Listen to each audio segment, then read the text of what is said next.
The time is now 5:01 p.m. Hey, get out of my shot here. The time is now 5:01 p.m. Eastern Standard Time. The date is May 16th, 2023. This is the 36th episode of Effluvium. And we have an excellent guest for this installment. We have Pia Long. And I am just thrilled to have her join us in the conversation. She'll be joining me and Rachel in just about 15 minutes.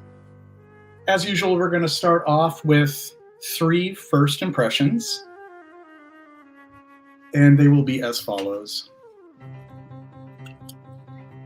Penhaligon's The Tragedy of Lord George. And 2 from Diptyque. Orilla and O Moheli. So I'll start to give my first impressions in just a moment. And let's get started with the chat. DJ Jazzy Jeff and the Fresh Prince is in the house. Hey, Rach. Lovely to have you back for this week. Pia is waiting in the wings, backstage in the room. Hey, Nick S. Hey, Boz. Even though I can see you, I can't see you. I know that you are a regular supporter, and I'm glad that you're tuned in here. And hey there, Miguel. How's it going, PS? People are starting to file in.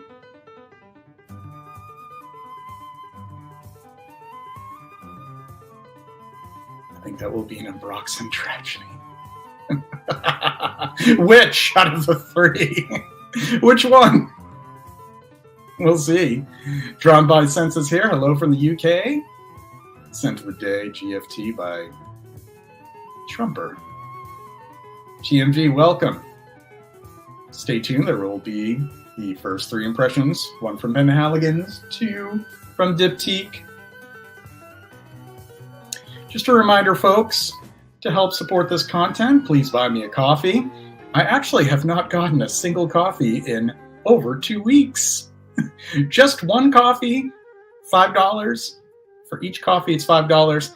For 10 coffees, we will be doing yet another giveaway, but it will be for the first person who can donate 10 coffees. I'm going to do the last of the mystery grab bag. 4 full bottle fragrances that are doubles in my collection, plus a sample pack. So that is for 10 coffees if you donate at www.buymeacoffee.com/JosephKolbP. 10 coffees will get you the mystery grab bag, 4 double bottles, 4 bottles of doubles in my collection, and a sample pack.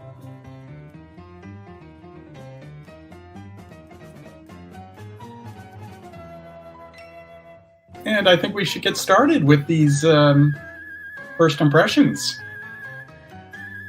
Hey, Duncan. Howdy to you. Nick says he doesn't understand how Lord George has so much more than sartorial, and sartorial is superior fragrance. Well, you're already setting the tone here. Let's see how I'm going to feel about it. Hey there, Philippe. Scent of the day was La Base de Degrand by Cartier, which you're getting very smitten with. Brilliant. Hey, Pat. Good to have you here. All right, let's get these 3 first impressions out of the way because I want to devote plenty of time to our special guest for this week. All right, let's get started with the Penhaligon's. The Tragedy of Lord George. Now, will I take that tragedy very seriously upon giving my first impressions? This is composed by Alberto Marias. And it's supposed to be woody and boozy and all that good jazz, you know, the usual trope that's very popular. This was released in 2016. Note my brimming enthusiasm on this one. Dwayne, what's going on? Hey, Dwayne. It was tragic for me. Guess I got to get out the scent strips. I don't think I want to put this one on my skin. got some brand new packs of scent strips for first impressions. Come in handy. And it has a very nice little tip here. Very nice. Almost like what the professionals use, maybe. These are the ones that I always used when dabbling with mixing and blending. Yeah. Spoiler alerts everywhere. The tragedy for me was the excessive prominence of the woods. Hey, Nick S. Yay, Dave B. Really rounded, huh, Duncan? Too many soft edges, nothing popped. And hey there, Mr. Moz, good evening. All right, let's spray the tragedy of Lord George.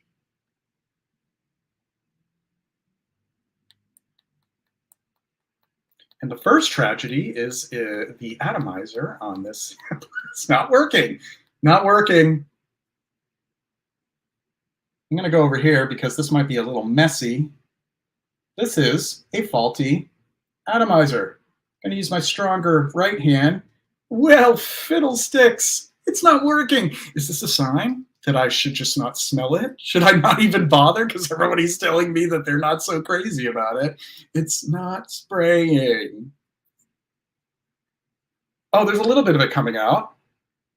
Well, this is a bit unfortunate. Ooh, I just sprung the spring. Oh, I got a little bit of it on me. Oh, I can already tell I'm not too crazy about this. Just those top notes are feeling rather hackneyed to me. Oh, all right. I'm just pouring it onto the strip. Faulty mini atomizer. Oh, good grief. Toxic spill. Oh, yeah. This is not what I think of when I think of penhaligon's. Ooh, lots of coumarin, and synthetic woods, and something that's supposed to be boozy and fruity, and almost too much in the way of white musks too. Ooh, no. And I thought I was, giving these releases a bad rep just by their rather garish bottles with the bucks on the caps and this rather questionable art on the cover that's, I guess, supposed to evoke aristocracy, I suppose. Enough of that shit. It's getting tired. There's been enough of it in perfumery. Like, I mean, I kind of like the charm of penhaligon's and all of that sort of stuff, like colonial shit. Lord George is a wealthy and respected man, the archetypical patriarch. Patriarch! Oh. He seems to embody the noblest values of the aristocracy: virtue, respect, loyalty, and faithfulness. His fragrance reflects his essence, seemingly traditional, yet with hidden secrets. Oh, hidden secrets. Anybody want to take a gander as to what those hidden secrets are? Well, this fragrance isn't nearly dirty enough for me to have any suggestions. It's a little bit too confident and clean.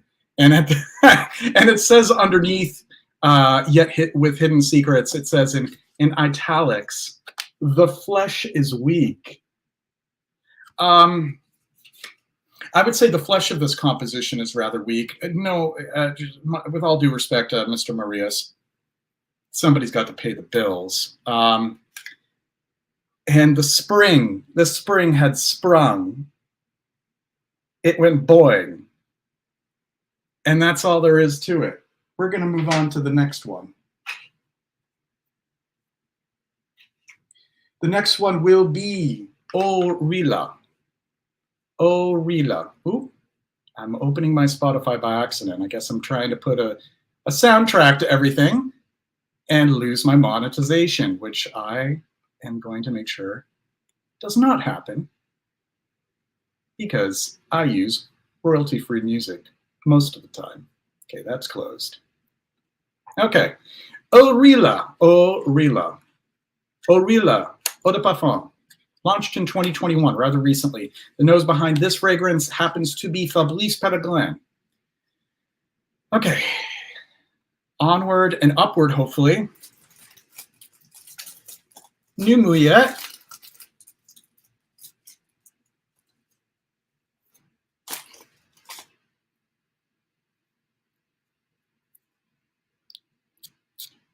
A functioning mini atomizer.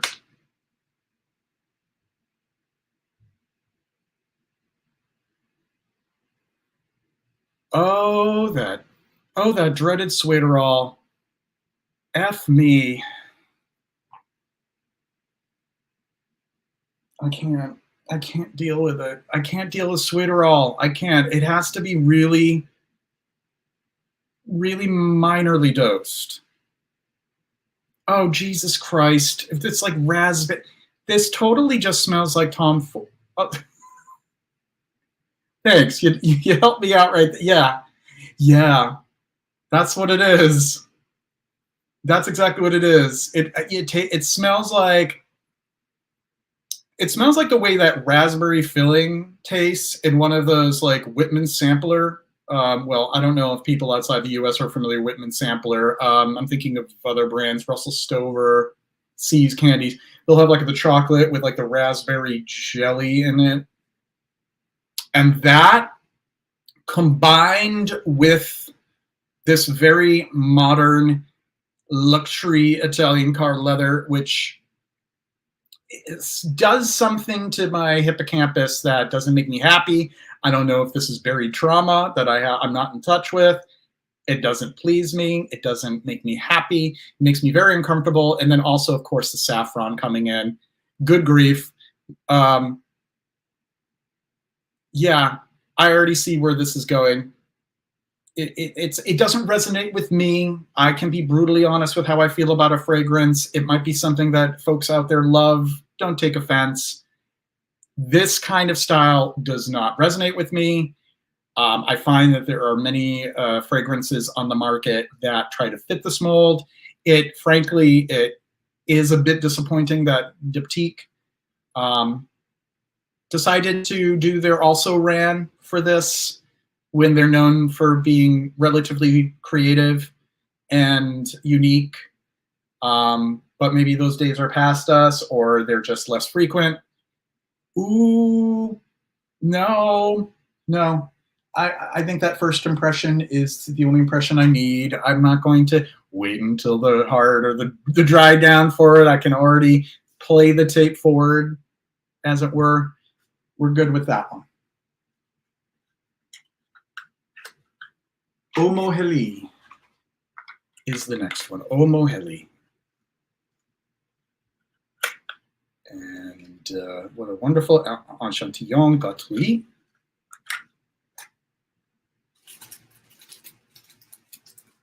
The generosity of Diptyque. Omoheli.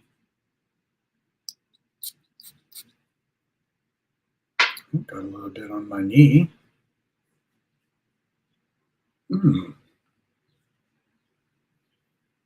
This smells like a very clean, watery ylang ylang. Oh, by the way, this was released 10 years ago, 2013. Olivier Pescieux, the perfumer. This is okay. So for those in the States who are familiar with Method brand household products, there is this quite delightful after shower spray, to kind of clean your shower. And I have one in Ylang Ylang scent. I think you know where I'm going with this, right? It smells like that. It smells just like Method. In fact, hold on a second. Stay tuned. I'm not going to be here for a few seconds, but that's okay. I'll be right back. I'm going to show you exactly what this product is. Just bear with me.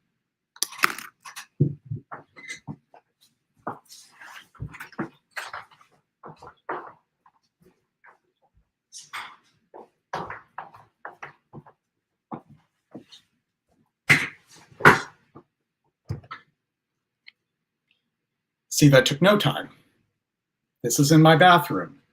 Method, daily shower spray. It's an ylang ylang scent.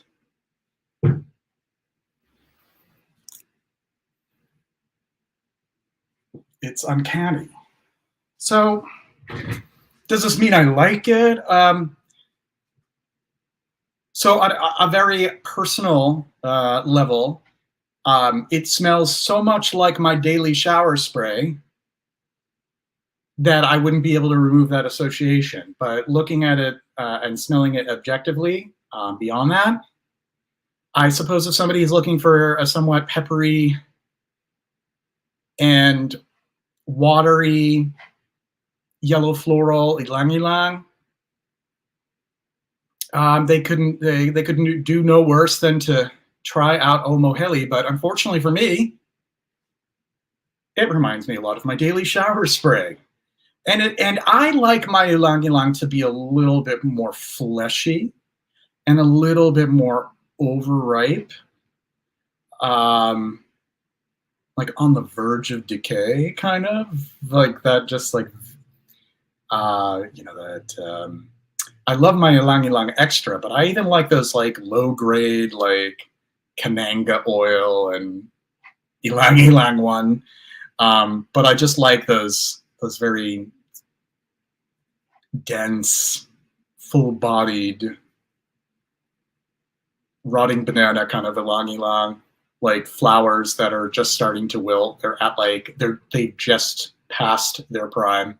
So those are the three first impressions.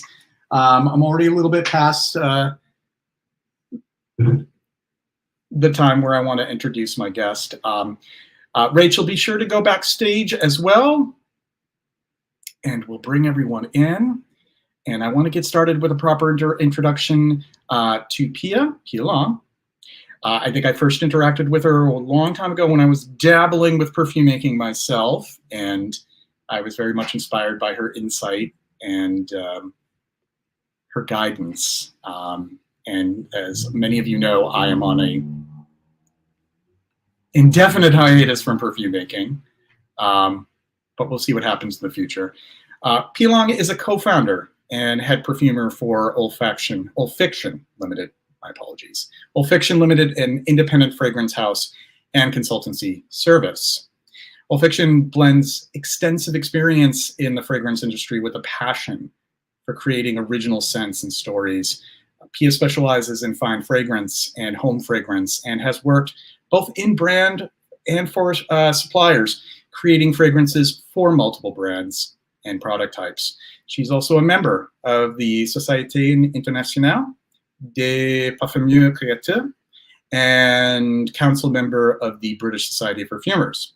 Her recent wins include scents from Le Senteur, La Montagne, Designers Guild, Ford, Beaufort London, and Zoologist Perfumes. Pia also creates all the fragrances for the Olfiction own brand, Boujee Bougies, which include candles and fine fragrances. She's originally from Finland and has spent the last 30 years in the UK and graduated from London College of Fashion in 1996. And Olfiction had just celebrated its 7th anniversary, and there are many exciting launches to look forward to in the coming months. And I have noticed there's some exciting things, and I would love to ask about them, including the fragrances from Boujee Bougies, which the one Gilded sounds amazing, Verdant, I'm a green fiend, and Boujee, the candle wicks and wax and all that sort of stuff. I have yet to find something that really truly evokes that, so I'd be really thrilled to try that one out. So without further ado, I would love to bring in Pia. So welcome everyone, Pia, to Effluvium. Hi. Hi. Hi. Can you hear me okay? Yes. Excellent. Now, long may that last. I've had some trouble with my webcam and mic setup, and in fact, my laptop fell over earlier today at work, and we had to buy me a new one, but I haven't been able to pick the new one up yet. So fingers crossed I actually stay online. Everything seems a-okay. At least for now, and let's hope that it remains that way. Yeah. I haven't been known to have some of my own technical issues at times that I have to patch up on the fly, so I relate to that. Great to have you. I really appreciate your accepting my invitation and joining us in this forum. It really means a lot to me, and I'm just fascinated with your work. I really appreciate the insight that you bring to the community of perfumers and perfume enthusiasts. So I just want to extend my gratitude to you. Thank you. I think it helps that I came to it as a complete outsider, and therefore I was sort of explaining what I was finding out as I was finding it out myself. Right. I think being an outsider can give you a certain perspective. It's sort of like if you're doing personal work, if you can go outside of yourself, you can start to see things that you don't necessarily see when you're within the insulation of. Yeah, exactly. Yeah, wonderful. Exactly. So I wanted to ask you first and foremost, for the audience, because content creators and influencers, however you may want to label them, we often discuss in perfumery the changes that have taken place, restrictions, bans, the future of perfumery, the evils of IFRA. Yes, and very little conversation on the EU and the man behind the curtain there. I wanted to kind of ask for your assistance in guiding us on what really truly is IFRA's function, and are they really do they really deserve to be vilified the way that a lot of content creators think with the so-called banning of oak moss, which is not really a ban, among other things. So I just wanted to ask you to. Oh my God! How long have you got? I haven't learned to summarize this very well yet, so I'll try. So IFRA are often blamed by brands because they wanted to reformulate something for cost reasons anyway. So that was one of the first things I started noticing, is that something wasn't adding up. There might have been a change of ownership in a big label brand. A fashion house or designer brand might have been bought out by a larger company or a different investor. And then, surprise, surprise, they reformulated everything, and then they blamed IFRA. So that was the first thing that I started thinking before I knew anything about it really properly from behind the scenes. That doesn't seem right. How come suddenly these regulations? And then I found out that IFRA wasn't a regulator. So I thought, well, how can they force anyone to do anything if they're not a regulator? And so I started actually finding things out for myself, because I too had believed everything I had been told. And in fact, I'd been told a bunch of stuff by my old employers, and I'd kind of just accepted it because these people obviously knew more than I did. So why would I question that? Because otherwise you'd be questioning absolutely everything.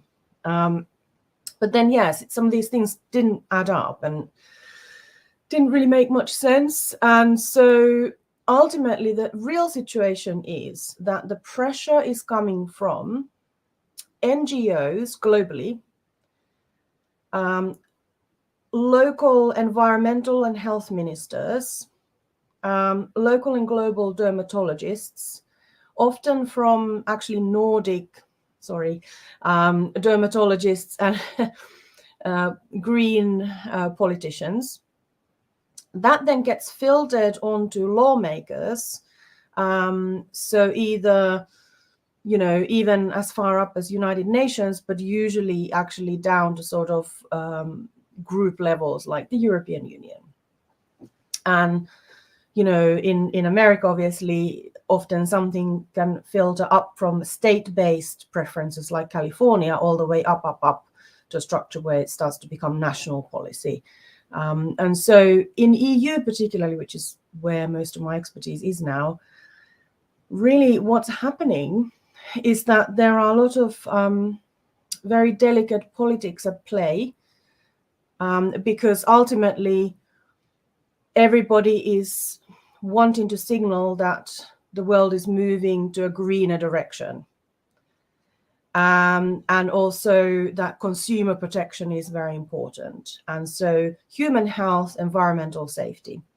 Now, the irony is that that's kind of been IFRA's job all along since it was formed. Yes.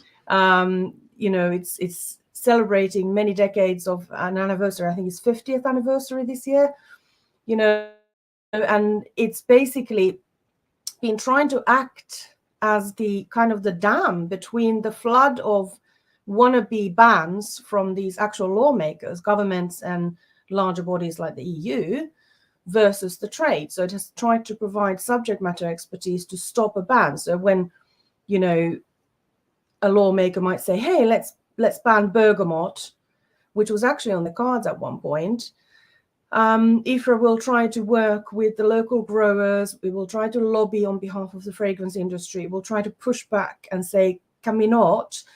And could we perhaps instead restrict some of the materials that could be allergenic in it? Or could we perhaps start a sort of a quality-based inclusion level in products where some of those phototoxic materials contained within could be removed? And, you know, so IFRA gets blamed because it's the messenger. And IFRA is also, as I said in the beginning, very easy to blame when it's actually really being a scapegoat for your marketing or your business decisions. Mm-hmm. And then there's a third scenario in which IFRA gets blamed wrongly, which is when a particular type of fragrance falls out of fashion. Mm-hmm.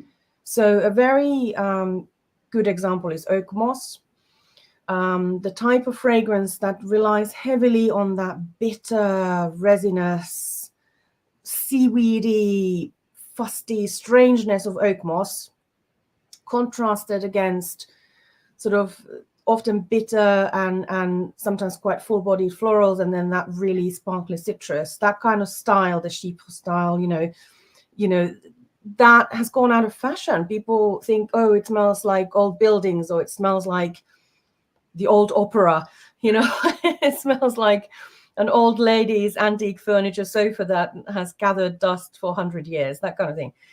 I happen to like that smell, but it's not fashionable. You know, if you're even from Gen X onwards, but certainly from the current generations onwards, you know, they will just smell it and go, what the hell is this?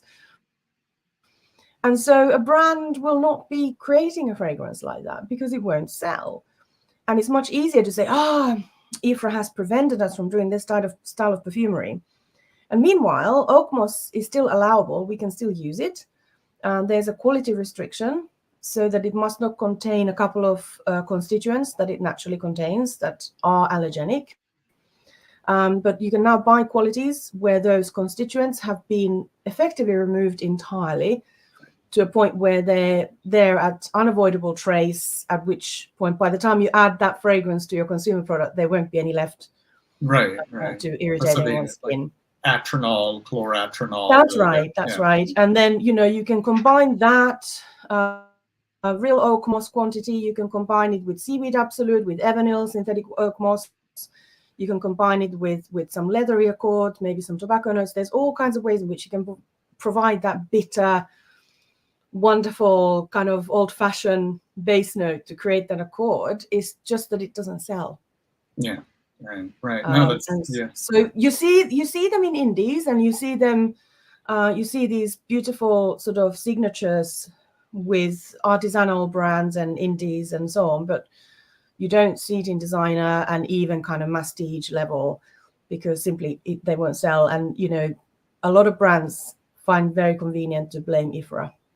That's true. And also, you know, those who have a certain penchant for vintages, and they wax, you know, nostalgic on the vintages, and they think that the passage of time and the change in consumer trends and the marketplace isn't at fault. It's the fact that these materials are being restricted and banned. And when and I mean, you know, you could give somebody at the beginning of their sort of fragrance enthusiast journey the most expensive raw materials in the world, and they wouldn't be able to give you, you know, an amouage. You know, just that's not happening. So there is obviously a breaking point between the kinds of qualities of raw materials you have available to you versus what kind of quality you can create. You know, so if you give me a stick and I'm on a beach, and I need to draw a picture into the sand. Well, it could be really amazing if I'm absolutely a phenomenal sand artist. If I'm the Mozart of sand artists, I might still be able to create something, but it's not going to be an oil painting, no matter what I do. Right. So similarly, yes, okay, you can create beauty and luxury out of cheap materials to a point, and then you do actually have to put some money into the formula. Right. But conversely, you can't give the most expensive oud, the most expensive tuberose absolute, the most expensive jasmine absolute, the most expensive CO2 extracts, musks, all these materials that cost a lot of money, and give them to an amateur and expect a miracle. You'll end up with somebody feeling like a kid in a candy store and putting in all their favorite things, but not really knowing how to sort of get the most out of those materials. So right. I know, because I've been there, So have I. I remember early on when I was starting my experimentation, and it was incredible how I wasn't approaching these naturals as if they were actually almost discrete perfumes in themselves with all of these different components. And they are. They kind of are. I mean, they're sort of, and this is going to get super nerdy now, but they're in their own rights. They're sort of olfactive objects. They're sort of a recognizable smell in their own right. So when you smell something like rose absolute, that's a rose absolute. And more so when you smell a real rose in the world, it's a real rose. Somehow your brain puts all those different chemicals together, and there's hundreds of chemicals in these oils. So They are complex natural chemical compositions in their own right. Yeah. So they deserve that kind of like reverence and respect for what they can do in a whole composition, because there's a volatility to them, and if you put one next to the other, it's not necessarily going to create the kind of magic you would think that it would. Yeah, and I think there's a lot of misunderstanding, I think, in the beginning. I wish someone had guided me like this earlier, but about sort of what makes a perfume, and it's not a gatekeeping statement. It's not. I mean, this is often misunderstood as though there's sort of this thing that you have to somehow, you get like a secret handshake and a sorting hat or something, and now you're a perfumer, and oh, here's access to all these formulas. Now you know the secrets. It's not that at all. It's through repeated practice and actually interrogating the materials through all kinds of different angles. Right. And experimentation, and also sort of free form artistically approaching the smells and memorizing them in a way that makes sense to you, to no one else but to you, so that when you are trying to put something together in a not literal way, not sort of banal literal way, but actually create something new, you can sort of go over your mental catalogue of descriptors and think what smells like old paper, or what smells like bitter moss, or what had that pepperiness of yuzu, and you can actually that way create something new out of something that isn't literally the thing. And that's when you start approaching understanding how perfumery happens. And then on the chemistry side, you don't have to be a chemist to begin with. And you may never have to be a chemist at all if all you ever do is perfume in ethanol and water and so on. But you do have to start understanding some chemistry concepts. Mm-hmm. Things like volatility, vapor pressure, whether certain chemicals might be shared. So you have bergamot oil and you have lavender oil. Why is it that they go together? Because they share linalool acetate. Linalool, yeah. Yeah. And so, exactly. So you sort of start to kind of understand that. And so you don't have to be a chemist to start with, but you have to be okay to become comfortable with chemistry concepts. And then when you start perfuming other categories, when you start doing things like, okay, well, now this is a almost entirely water-based product like shampoo, or now we have something that's very fatty, like a body butter, or we have a candle fragrance, or we have something for a cleaning product, and that might be really acidic. Then suddenly you do have to know a bit more chemistry again, because you now go, well, I can't put that entire chemical class into this water-based product or whatever. So it starts to become more advanced. But it's really just down to doing it and practice and exposure to lots of problem solving. And it's kind of, it feels often, perfumery feels often now kind of at this stage like you're sort of a detective, you know, and you're given a creative problem to solve, but actually you're sort of approaching it like, I don't know, Jessica Fletcher. It's a good analogy there. At this time, I want to bring my co-host, Rachel, into the conversation. I want to apologize to Rachel. I've never sent her the link. So Oops. she was left in the chat, hoping that I would eventually send her the link. But here she is. Hi, guys. No problem at all. I'm happy to be here. Hi. It's an honor to be here. Hi. Pia. Hi. Hi, JJ. It's so great to see you. Hi. I'm glad that you could join us in the conversation, and I apologize that it was a little delayed. I have to be on the ball with sending these links because they're important. You have to be able to get backstage. So, you know, what should we really be looking at? Like, let's dig into this a little bit more, though, as far as what is threatening about, you know, to the history, threatening to the future of fragrance. And that brings me to the open letter. And Rachel, I actually wanted to kind of have you take the lead on the questions regarding this. Oh, sure. So I know, Pia, that you have an open letter that you've published to the perfume industry. And so I was just curious if you might talk a little bit about that, if you have any updates, what's new in this area, if you might share with our audience who hasn't read it, you know, your thoughts that are in the letter, if you don't mind. Perfume she wrote. I love that comment. Yeah, isn't that great? Okay, so there was a moment when I was in an IFRA conference, virtual conference, and we was being sent some information letters on some new policies, some new green policies, and this policy called Chemical Strategy for Sustainability in the EU. And, you know, it was kind of one of those regulatory meetings / letters and info letters, and you sort of scan through them. And then I stopped at a point where I realized this can't be true. And I had to go over it. And then I had to ask 3 colleagues who are more knowledgeable than I, that is this what I think it is?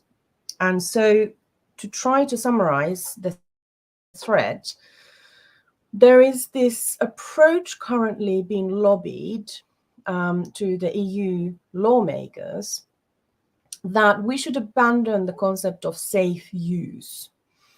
Now, those of you who understand toxicology or sort of kind of an approach of how does one determine consumer product safety, and sadly, as much as we talk about perfumery as art, it may be art first, especially if you're an indie perfumer, but it is consumer product nevertheless second.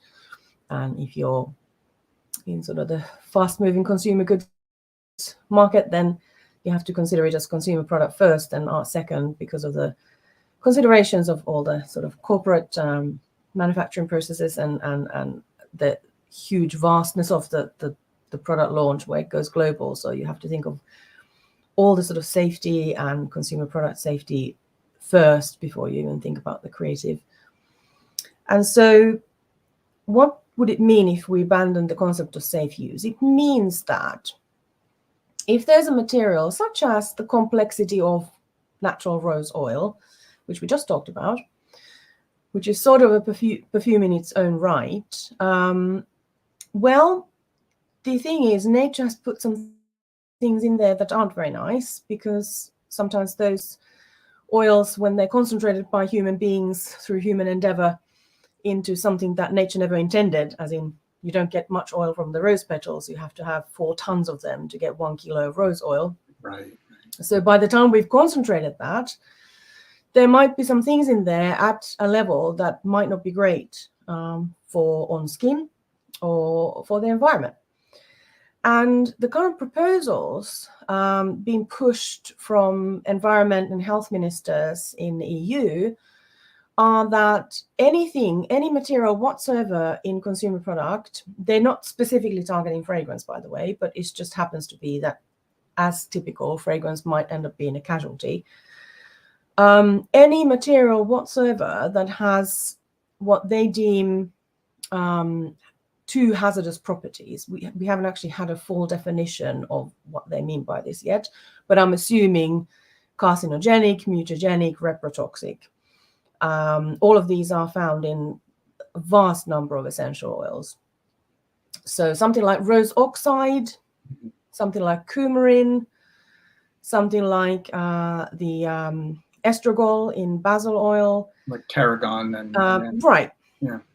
So and, eugenol too. Eugenol and so eugenol. look at a whole bunch of materials that are found in small or trace amounts in a whole bunch of natural essential oils, resins, absolutes. Well, wouldn't it be ironic that a lot of these green ministers who probably think essential oils are safe, and they think they're probably going after nasty synthetic chemicals that they've sort of in their mind built into these toxins that are in our environment. Now, sure, we don't want coal pollution, we don't want coal mining anymore, and we don't want certain actual pollutants and actual sort of environmental toxins around, and we want to move away from a lot of old sort of heavily carbon-based and petrochemical-based materials and blah, blah, blah, sure. But what's happening is if you take this kind of really broad, really unscientific approach and say nothing allowed at any level, regardless of whether safe use has been determined, what you're going to do is you're going to totally decimate entire fragrance families, entire product categories, entire raw material categories. Right. And so I kind of, at the time, thought this can't be right. Like, they cannot be doing this. Surely someone's said, you can't do this, but no one had. So I wrote this rant effectively, just as a blog to say, hey, guess what? This is happening. And yes, it really is. And here's just a snapshot of some materials that might be under threat. And turns out now I know there's about 300-400 materials that could be under threat completely as part of these policies. So absolutely insane amount of the perfumer's palette could be cut for no reason. And then I also realized that because of the way product safety is currently calculated, with IFRA's policies as part of the Research Institute of Fragrance Materials collaboration, they determine use levels of materials that could potentially cause harm if the context and the amount is right for there to be harm. They determine safe levels for those materials so that by the time they're in a consumer product, such as a perfume, shower gel, shampoo, household cleaner, those will no longer cause any issue. So you actually now have industry know-how determining that there are such things as safe levels, such thing as safe use, and no adverse effect levels, so that by the time a consumer uses this product, no harm could possibly occur. Yeah. And so the thing is, these policies from the EU that are being proposed wouldn't actually lead to any safer products. They would just needlessly decimate all these product categories.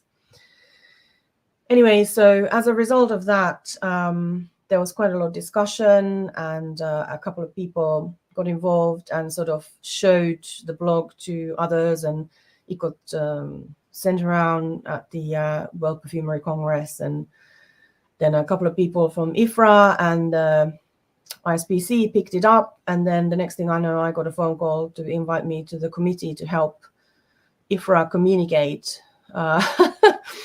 back to EU about these things. And I'm really kind of still shocked that I'm there, because what am I doing on a panel with Francis Kurjan and Kalis Becker? But okay. And so it's such a steamed company. Wow. I know. So Margin's here is doing all the writing. So I didn't want to start an initiative that was from me, but I did feel that perhaps because of the unique way through which I kind of worked my way up to becoming a perfumer, that having included a lot of writing, maybe I was in a weirdly unique position to actually be able to articulate some of these concerns. And so I've put together a project where I've collaboratively involved sort of 5 perfumers to date from very, very different backgrounds, So the current president of the British Society of Perfumers, Marianne Martin, who's also a friend and a colleague, and yeah, we've worked together on other projects. We co-wrote a course together and stuff like that. So she offered really experienced, good insight. And then Christophe Damiel, who sort of had very different insight again. And, he wanted to kind of go in there with pitchforks. So he had a very different perspective. And then Danal Masri, who had, again, a very different perspective and sort of a really kind of, there's a very considered and elegant approach to the whole thing. And then I've had feedback from other perfumers as well. And also, it's now at a stage where actually I'm waiting for some final kind of comments and sign-offs from people, just not to give permission to write it, because it's going out, it's going to the EU, the letter, but more that we won't be harming any existing lobbying or any existing advocacy. So just to make sure that, we don't accidentally shoot ourselves in the foot. And so the letter is sort of ready. I want to say 99.9% ready. And we are hoping to be able to send it out to the perfumer members of the British Society of Perfumers in 2 days' time. At which point we'll start gathering signatures. And then it'll hopefully gather some global signatures. And I'd be happy if we got 50 perfumers to sign it, just some substantial backing to say, actually, we are noticing what you're up to. This doesn't make any sense. You won't create any safer products. We're already spending most of our working day making sure that all the fragrances we curate are safe. This is actually a substantial part of our role already. And, please consult us, because we have the same aims. We don't want unsafe consumer products or sort of toxic, polluted environment. Of course we don't. But, let's do it scientifically rather than just say, let's ban everything. I wanted to... You couldn't take that approach, you couldn't do any, imagine taking that approach to alcohol, cigarettes, car use, airplanes, food. Exactly. And I wanted to bring into relief something, a really great, comparison that you made in your open letter with all of the food that we consume that's readily available to us, and how there are known carcinogens in small amounts, yet we have fried food in abundance that contains acrylamides, and we drink coffee like there's no tomorrow, yet we're not treating these, we're not treating consumables the same way, which to me is comical, because we're actually consuming them rather than just putting them on our skin. We're getting far more into our bodies through okay, so imagine going to EU and said, what you're going to do about wine then, because it contains quite a lot of ethanol, which is a known carcinogen. That might go down well. So, I mean, I guess the forever problem with anything to do with fragrance and lawmakers wishing to sort of either accidentally or on purpose ban elements of it is that fragrance is not viewed as essential. And this has been the biggest problem that IFRA has faced. You have no idea how much lobbying and advocacy and visits to EU, to Brussels, to, documents, research, you name it, they've done to try and save fragrance. And this is, the more I'm seeing it from the inside, I'm going, oh my God, the industry has no idea that actually, far from being the ones trying to ban it all, they're the ones trying to save it from falling off the cliff edge. And could it be more, I don't know, elegantly done? Could there be better communication to people who they could potentially harness to advocate on fragrance's behalf?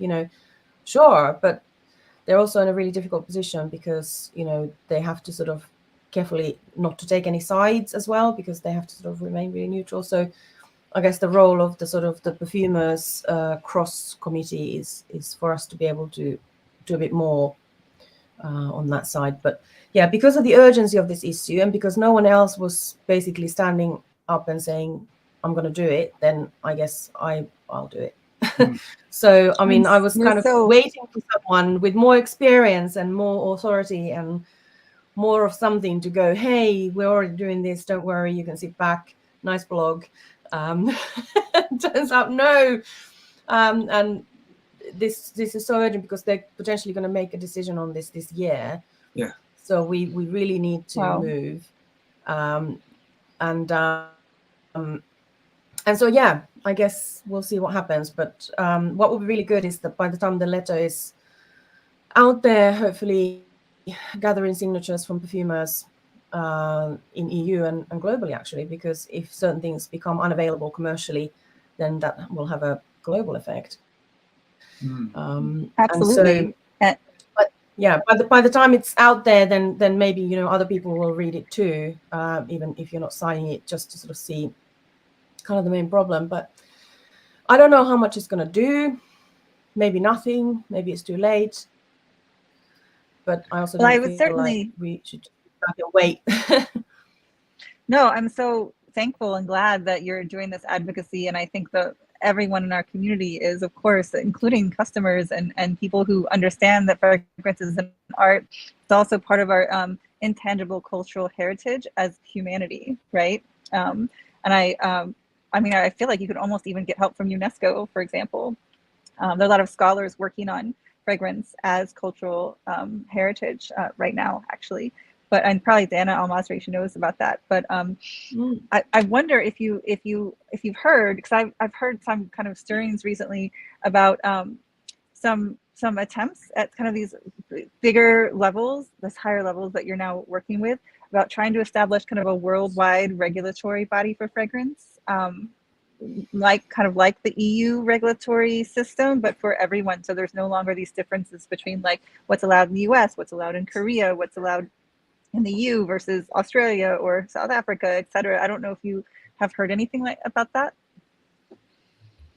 I haven't, honestly. I've been so focused on this one particular immediate threat, and I sort of also on top of that having the busiest year in our business we've ever had, which is great timing. And so I honestly haven't really paid attention to anything else regulatory wise, just kind of hyper focusing on this one topic. It's been quite a lot of work. I've been working on this letter now, I think, for 4 months. So it's so important. Thank you for doing that. And of course, like you said, if something happens in the EU, it's going to influence the entire worldwide industry. So I mean, nothing can be more important right now. Yeah, I mean, but you know, and I really, really want to just stress, I mean, yes, I am sort of the tool for this advocacy, let's say, and kind of coordinating these different viewpoints and editing it all together and all that. But it's not a letter from me.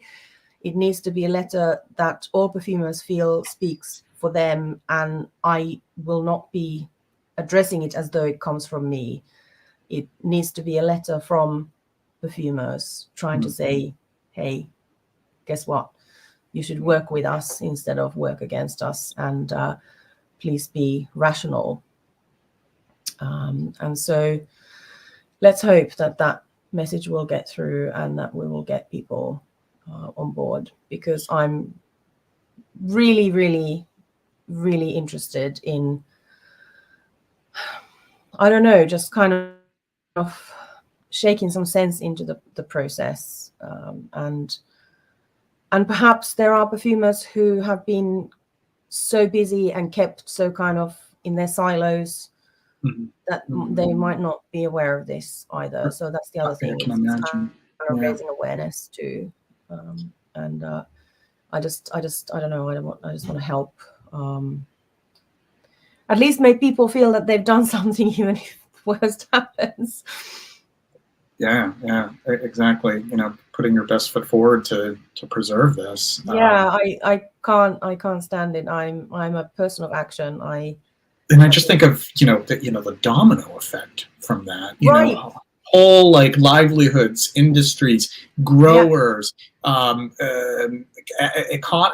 small economies globally over this this very misinformed attempt at protecting people. Yeah. It's just so it would just be heartbreaking, the whole prospect of it. This is the thing as well. So obviously I can't sort of put this in a letter to politicians because, it might not go down well. But this is sort of very kind of political in that a lot of these ministers, I feel, are trying to signal to their voters that we care about you, we care about your safety, we're protecting consumers.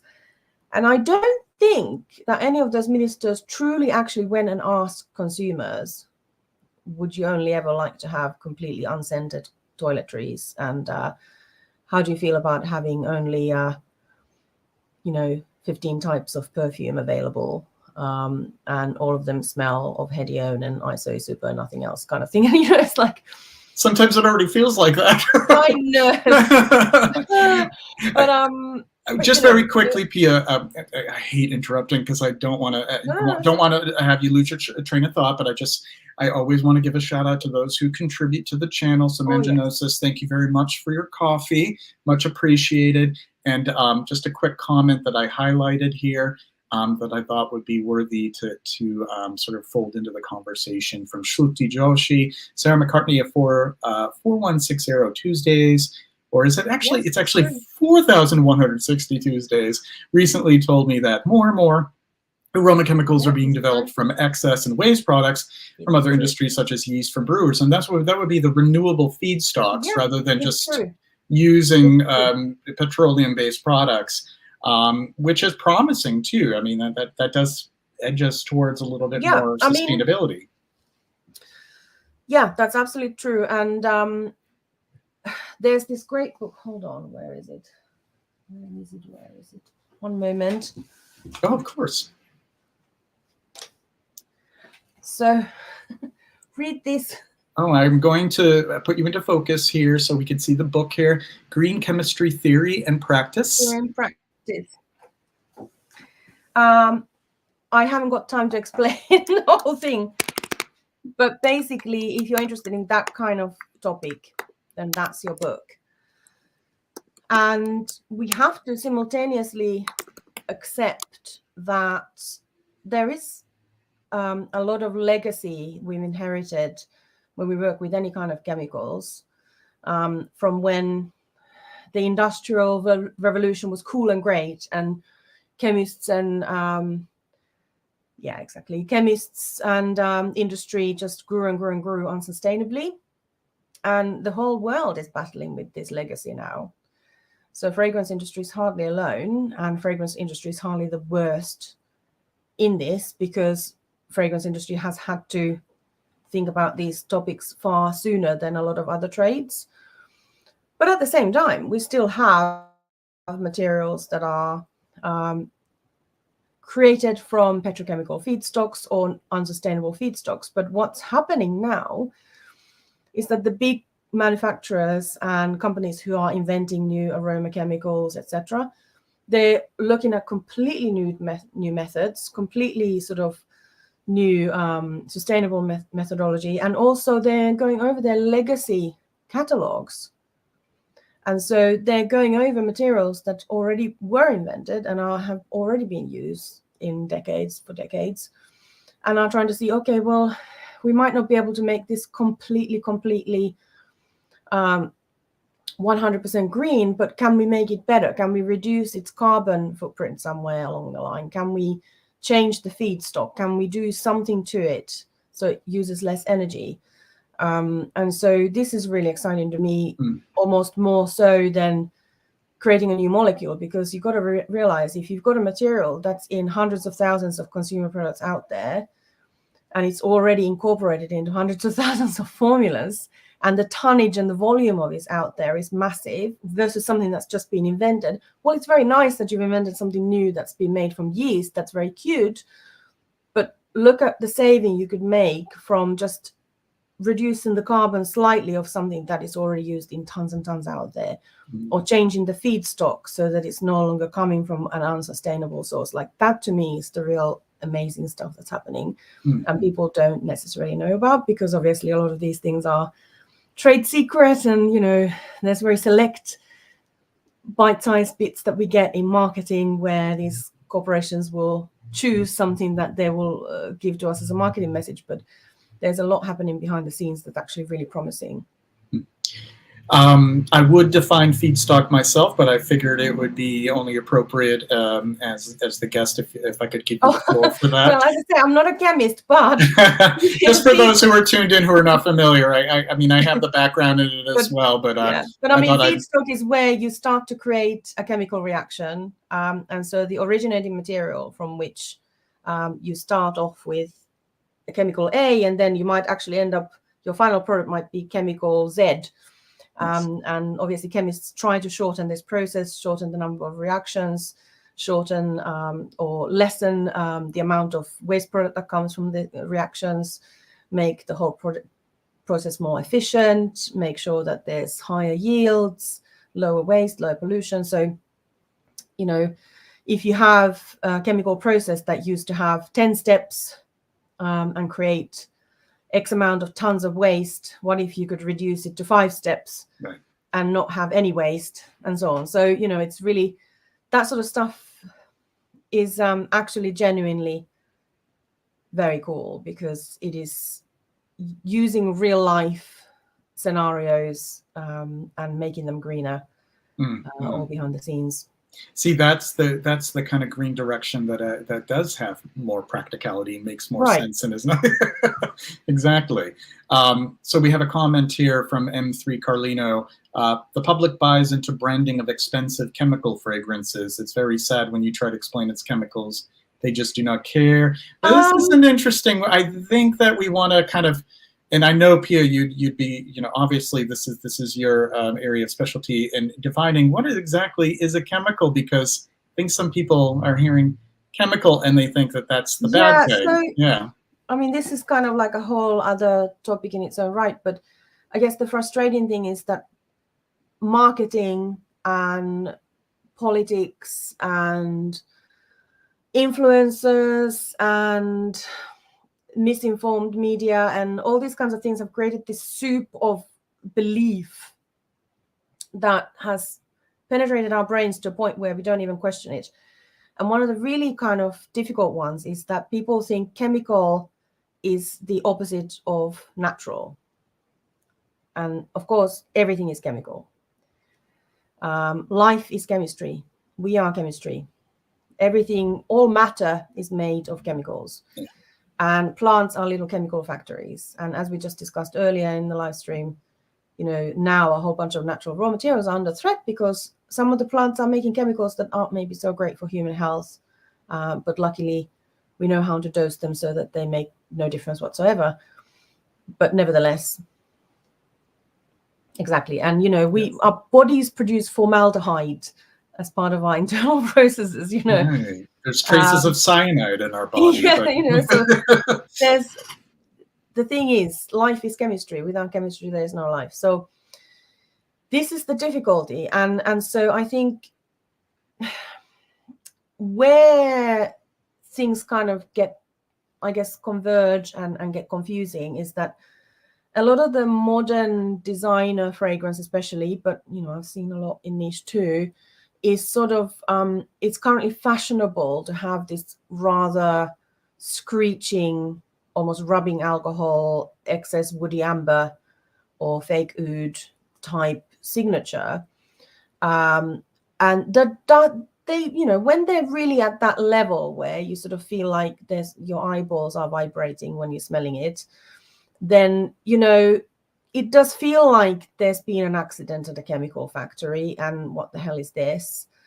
And weirdly, fragrance lovers seem to be split between the ones who don't feel a fragrance is worth money unless it makes your eyeballs vibrate, or the ones who are looking for those old classic signatures of kind of ambers and resins and incense and classic aldehyde signatures or you know, beautiful florals or whatever. And, you know, and the thing is, it's all chemicals. Everything's chemicals. It's just that there's a certain type of sort of industrial smell to a lot of modern perfumery.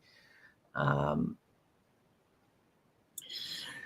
I think it's important for folks to realize that there is, this opens up the conversation of synthetics versus naturals as well. And I think that when people say chemicals, they probably mean the synthetics that go into a fragrance.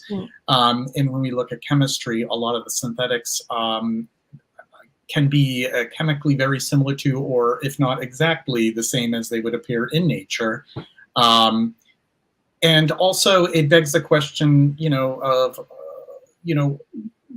what is it that defines whether or not something is natural versus synthetic? That it's not really a clear-cut line either. Yeah, I mean, you could, I've seen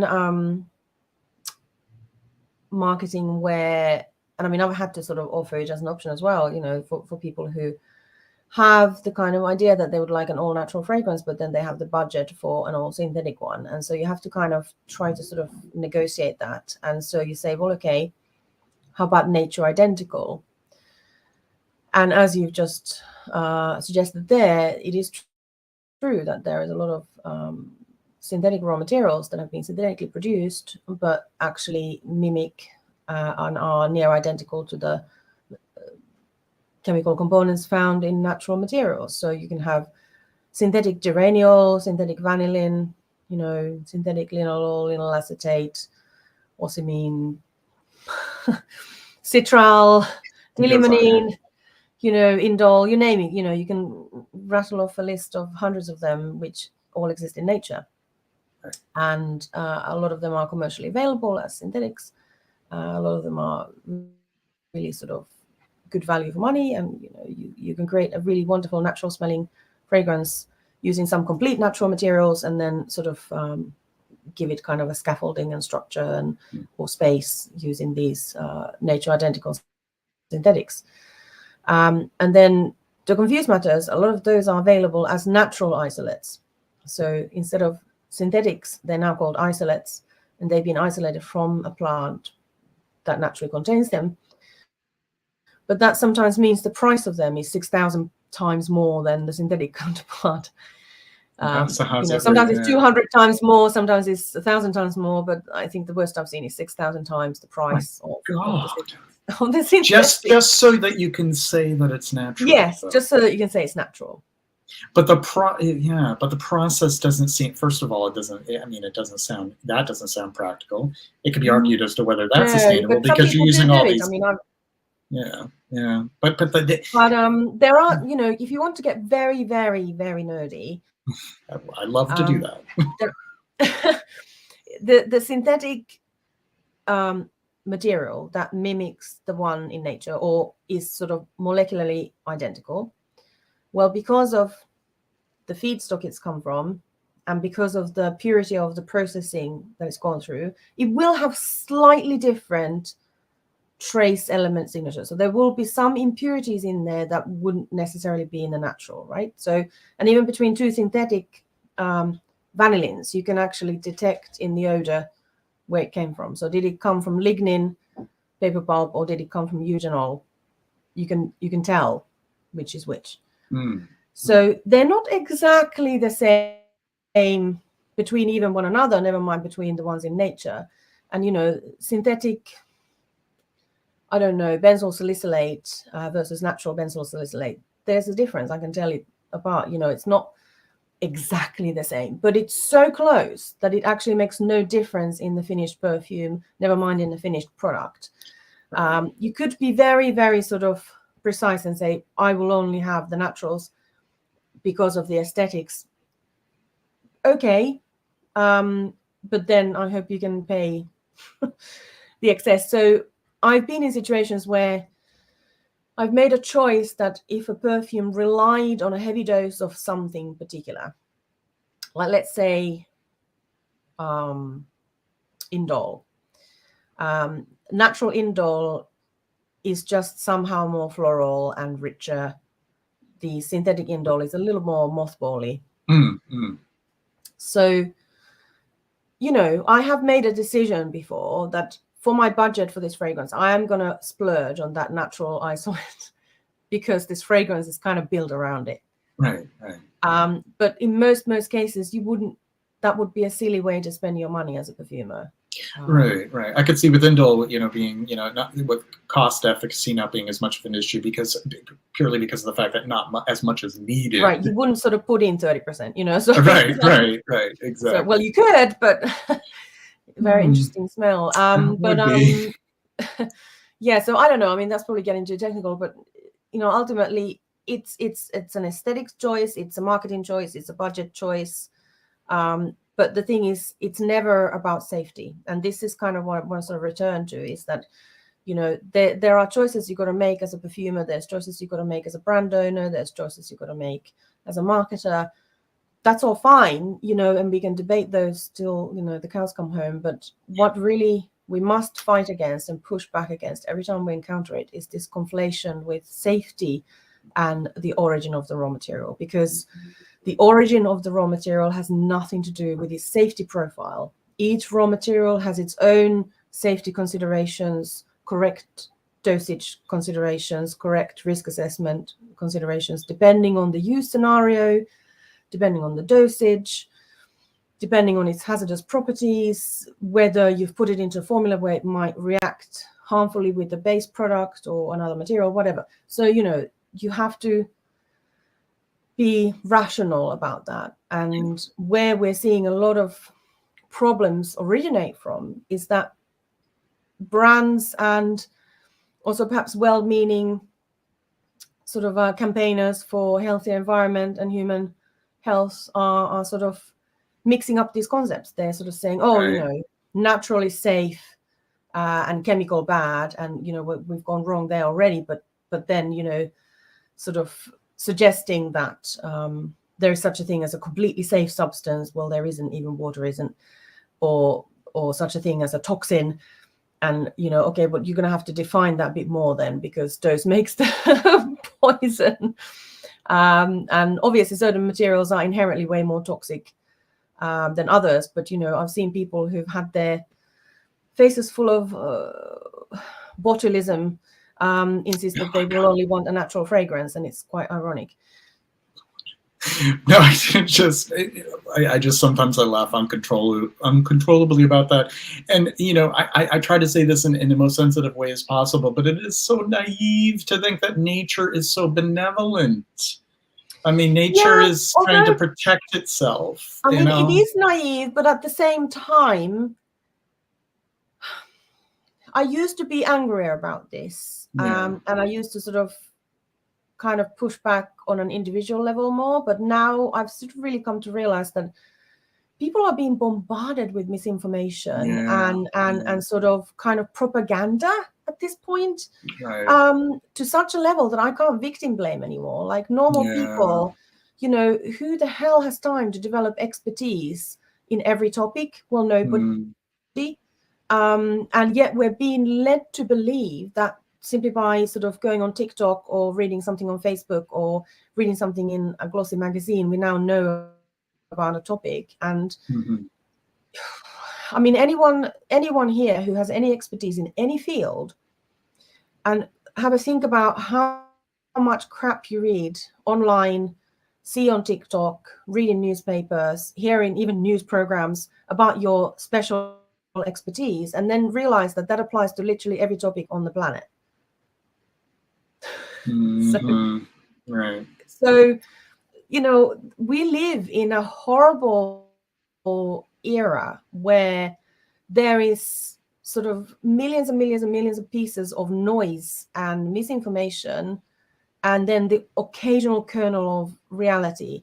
And not only that, that's not enough. You'd have to have the expertise to understand how to interpret it and piece those kernels together that you might have been lucky enough to find and make the correct conclusion. So, I really don't know how we fight this, actually. But, the only way I know how is trying to be a communicator and an educator. But, it would be a full-time job for thousands of people to correct it all. But, we'll try and sort of do our best to speak on these topics when we can. Just wanted to remind folks we currently have 38 people tuned in, and we have at the moment 26 likes. You could get 12 more likes. You could just hit the like button. See, the thing about YouTube is it does all of these funny things with these phenomena called algorithms. So when you hit the like button, it encourages people to see this video in the search engines, and people will discover this content, and then that will make you happy too, because the channel will grow and we'll have even more content and great stuff in the future. Please hit the like button. It's very much appreciated. M3 Carlino says, I bought a synthetic white ambergris cleaned up version, cost real is too much. Agree with Pia. Got the Pellwall in UK and it smells divine. Do you have much experience with ambergris, Pia? I've worked with real ambergris only once. I still think about it sometimes. It's lovely. I guess the biggest problem is the lack of consistent availability and kind of guarantee of consistency on any level of using the material. So yeah, I guess that's the biggest issue with it. That's true. I have one small piece that I splurged on that I use for reference. I'm not sure if I'll ever actually use it in perfume because I feel like it's so scarce, and so like it's hidden away. It's remarkable though when I open the little container it's in, and it contains this magical smell. Like it's astounding stuff. I've just I just remember sort of encountering it, the real thing. I mean, I've encountered it more than once, obviously, but actually, hey James. Algorithm. You said it. James is a friend of the channel. We've had him in the past. Yeah, James is a pal and a dude. Yeah, so I guess with any material that is either now more or less unusable for whatever reason, either regulatory or genuine safety or availability, then your best next thing is to try and get some of the real thing and then smell it and piece it apart in your head and then smell it again and then work to create your alternatives yourself. Right. So whenever I've encountered real ambergris, I've just tried to really kind of commit it to memory and try to understand what makes it that magical thing it is. And so, you obviously have things like ambroxan, but ambroxan alone is nothing like it. You have to put a lot of effort in to actually create the whole thing. Right. It's such a thin layer of what it really is. I mean, there's definitely sort of part of it there. Yeah. But it's not the whole story. So where do you think this whole, the whole greenwashing and clean living and all of this, how did this become such a phenomenon? Where do you think it really started to pick up momentum? Actually, in the 70s. Yeah. Because, it's just that they didn't have the internet and TikTok back then. There's been this kind of movement, which, again, to be fair, in the 70s, something like anti-pollution and greening the environment was a very valid topic at the time. But there's been sort of this movement kind of, at least in the 70s, for this sort of whole biodynamic and juicing and wellness and all these topics that in their heart have the right idea, but then unfortunately get sort of marred with a lot of marketing, a lot of sales messages, a lot of profiteering from vulnerable people. And, ultimately it all comes back down to who can make money out of it and who can make money out of scaring people. And so it's kind of sad, really, because a lot of these things have very good aims, theoretically, and certain projects and initiatives and messages are good in their heart, But the problem is that there's always an opportunity there to try and make more money out of people and try to sort of go, hey, you know, we can profit out of this. And yeah, that's a whole other conversation about the evils of capitalism. But but That's true. yeah, so it's difficult because, especially in the United States, it's been so awful because everything is ultimately about who can make a buck out of you. Yeah. And you know, healthy food is inaccessibly priced and marketed stupidly, and then people are led to believe that you have to have these very special foods and special diets in order to be actually healthy, and you're really poisoning yourself if you're eating French fries or whatever. And it's, you know, none of that's actually true, and it's just. But on the other hand, eating vegetables is really good. So it's kind of, you know, there's sort of a lot about kind of class society, about sort of luxury and certain segments of society deliberately differentiating themselves by sending certain signals about the types of products they use, whether it's food or beauty, to say, hey, I'm better than those normal people. Yes. It's good that you bring up the class aspect of it, because Yeah, like a lot of these products are so inaccessible to somebody Correct. from a lower economic class. And correct. It's and so it's kind of it's sort of it's definitely, you know, hugely influential part of it. And it's a big topic, but ultimately I think the kind of fear-based marketing where you create a worry or take a legitimate concern and then sort of you know, make it much bigger than it needs to be, or conveniently kind of conflated with your own marketing messages. Those are kind of the big problems at the moment, because marketing and sales and product development, they've been kind of in this horrible vicious circle where brands market things a certain way, then consumers believe that that's the correct and healthy way to purchase products. Then they start asking other brands, why aren't you doing this? Then other brands go, okay, I guess we better, because we also want to sell products. We'd like to exist, thank you.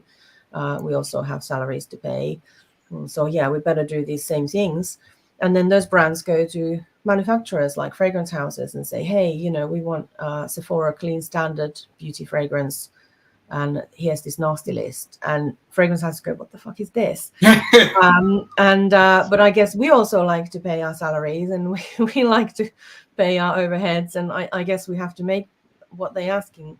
And then that legitimizes the loop. The loop is complete, because now your suppliers are in on it, your customers are in on it, your brand is in on it, and none of it's actually fact-based.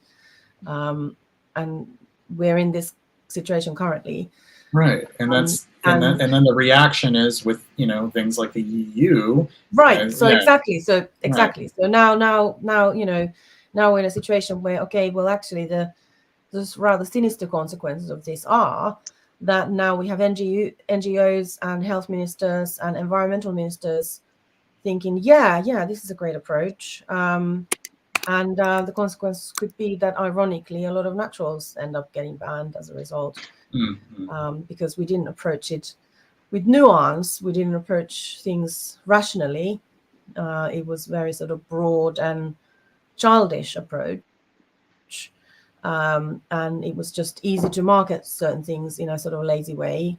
And that's one of the reasons why I've been calling for business at all costs to stop, which is sort of my way of saying there's a point at which suppliers are going to have to start doing more client education and push back and say, actually, we won't do that, and this is why. And yes, exactly. That's a very good sentence there. There it is again. It's true. And just for the folks who are tuned in who are not aware of an NGO, that is short for non-governmental organization. They're typically organizations that drive advocacy, lobbying, pressure, in the nonprofit sector.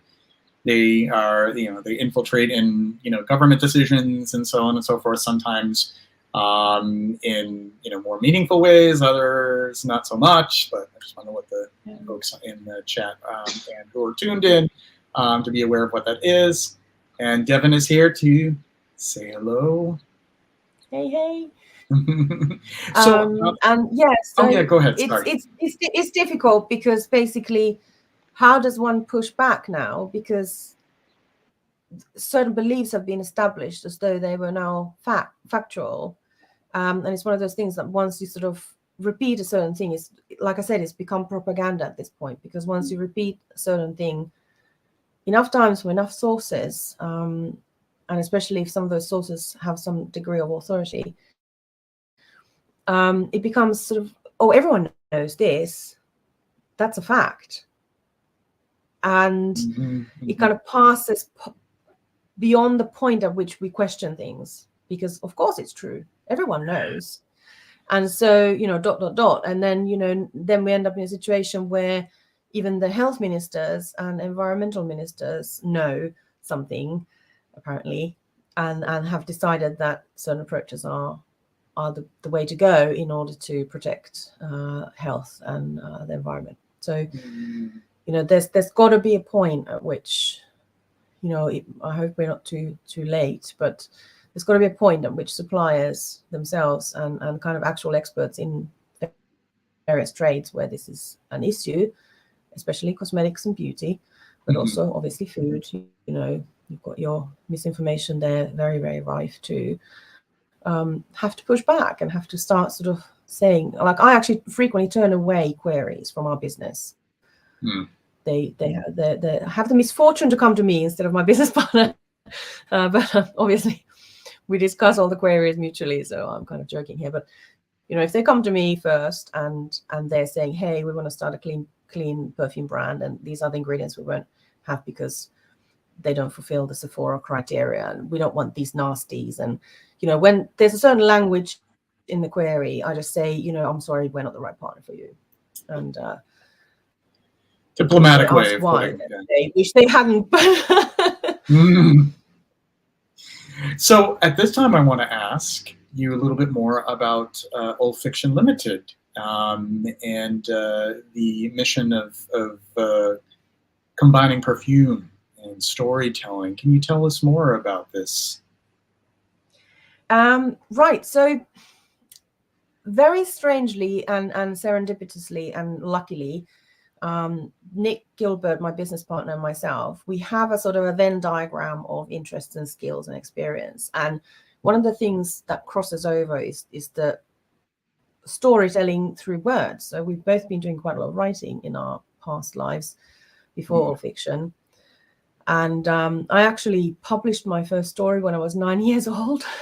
Impressive. So it wasn't so impressive necessarily, because I wasn't sort of aiming for publication, but somebody sent it off on my behalf, and lo and behold, it got published in a magazine, and I became a staff writer for them for a few years until I was 18.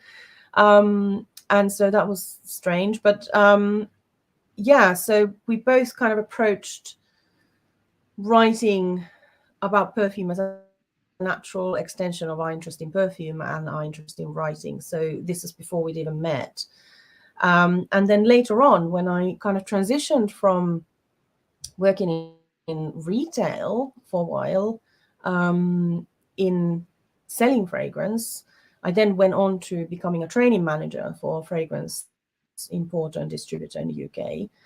And I started to have to write training manuals for retail store staff about fragrance and how to talk about it, and then sort of localize materials that have been sent in different languages to us. I started sort of at that point thinking more about fragrance writing in general, but hadn't really sort of kind of had any epiphanies about it yet, but just felt a bit frustrated at the limitations at the time, but was kind of following the traditions of the time. This was sort of late 90s. And then kind of later on, as I started to actually train to become a perfumer, and this was a point where I was in brand, I suddenly thought that it might be useful and interesting and maybe illuminating if I was writing about my learning as I was learning myself. So kind of naively just saying, hey, guess what I just found out? And then that progressed into doing some writing for Perfumer Flavorist. I went around and interviewed a whole bunch of perfumers about their route to career and their inspirations and their training and all kinds of things. And so I guess, you know, I've always been writing about perfume or fragrance in some way for as long as I've been involved in fragrance. But when we then started Olfiction, Nick had come from a very different sort of background, because obviously he was he'd gone into evaluation. He'd gone to work for l'Artisan Parfumeur and Ben Halligans and Les Senteurs, and you know, he'd sort of been working directly with Bertrand Duchaufour and with other perfumers and with the brands on creating fragrance stories. So he was actually imagining the story that the perfumer was working on at the same time as the perfumer was working on the fragrance, or in fact briefing perfumers on behalf of the brand and then writing the product copy and the web copy and all of that, or coming up with sort of retailing tools on websites for how to find your perfect scent for that particular brand. And so he was doing kind of very different, but sort of very sophisticated, but very different kind of writing as well.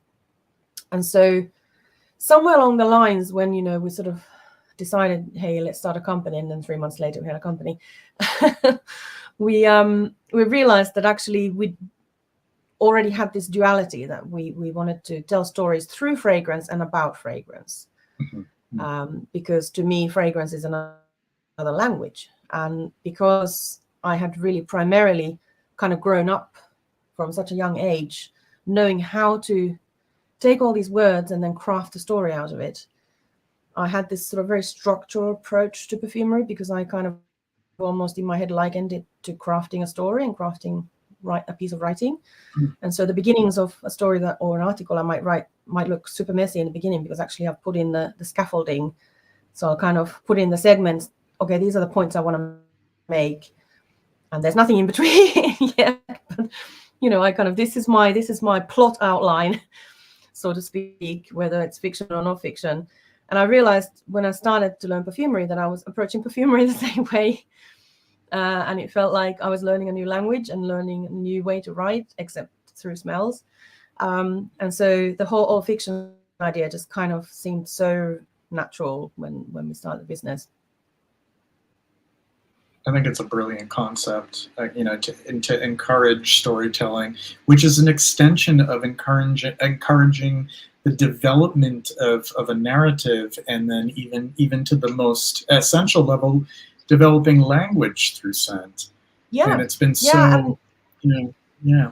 And I think that the best perfumes, and actually they don't have to be expensive ones, but just the ones that really speak to people. They're the ones where somebody actually did some thinking about, what is the story that I'm telling? Is there a story?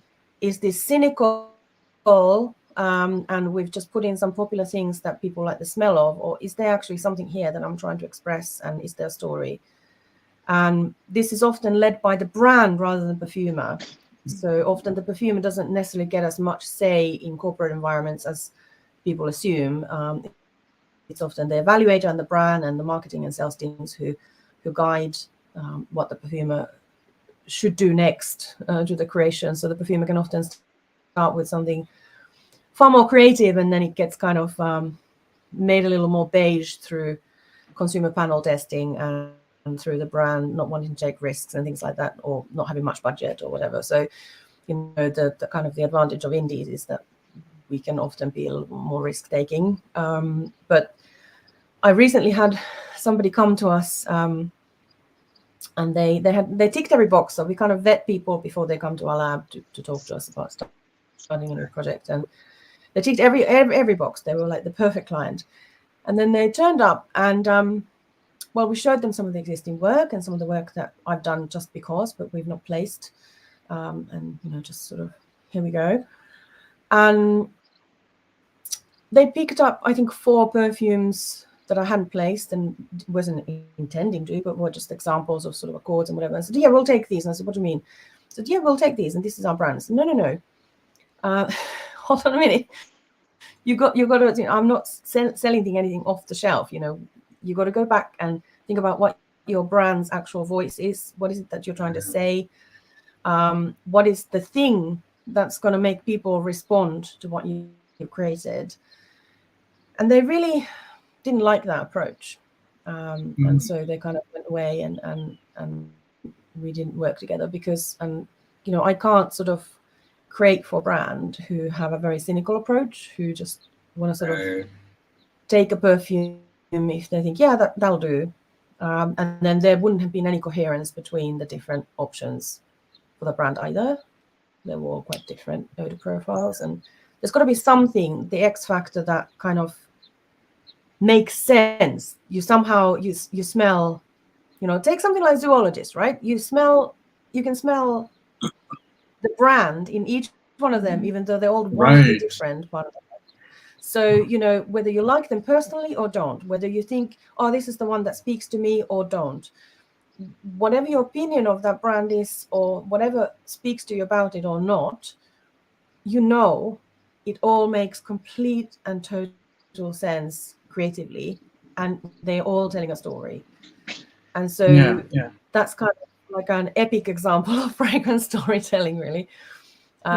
It's so authentic as a brand and that story. And do you mind if we ask about your fragrance for zoologist? Chipmunk, which is one of my favorite fragrances. I love it so much.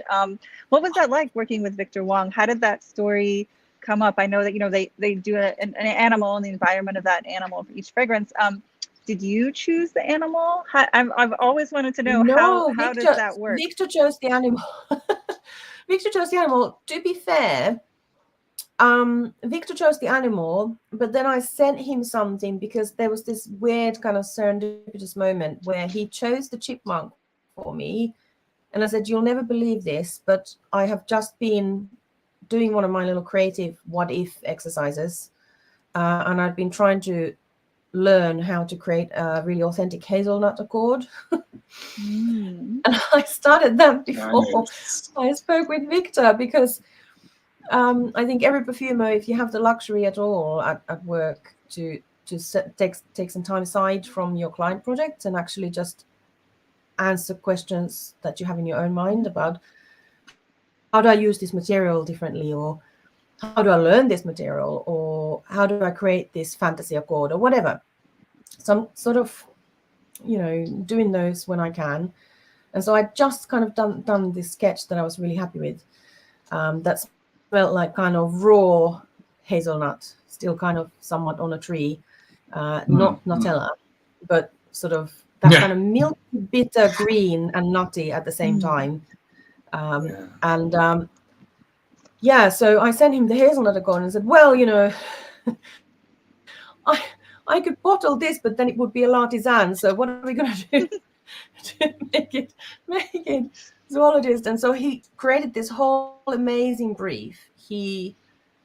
His sort of creative direction, at least for me, like I obviously can't speak for what he does with other perfumers. I have absolutely no idea, but I know my experience was kind of mind-blowing because he sent me this incredibly detailed brief together with mood boards, with color gradients, with kind of some desired notes, but you should never suggest a material to a perfumer directly. You should always kind of just maybe guide them in a particular direction.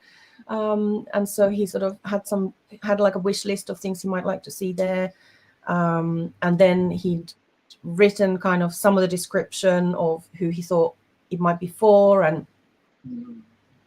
what kind of characteristics he wanted to see. And he said he wanted it to feel cute and fuzzy, but also he wanted the burrow. He wanted the earthy burrow in there as well. Yes. And I just felt like, oh God, this is so inspiring. I just loved working on it. And obviously because I'm from Finland, well, our entire country is forest.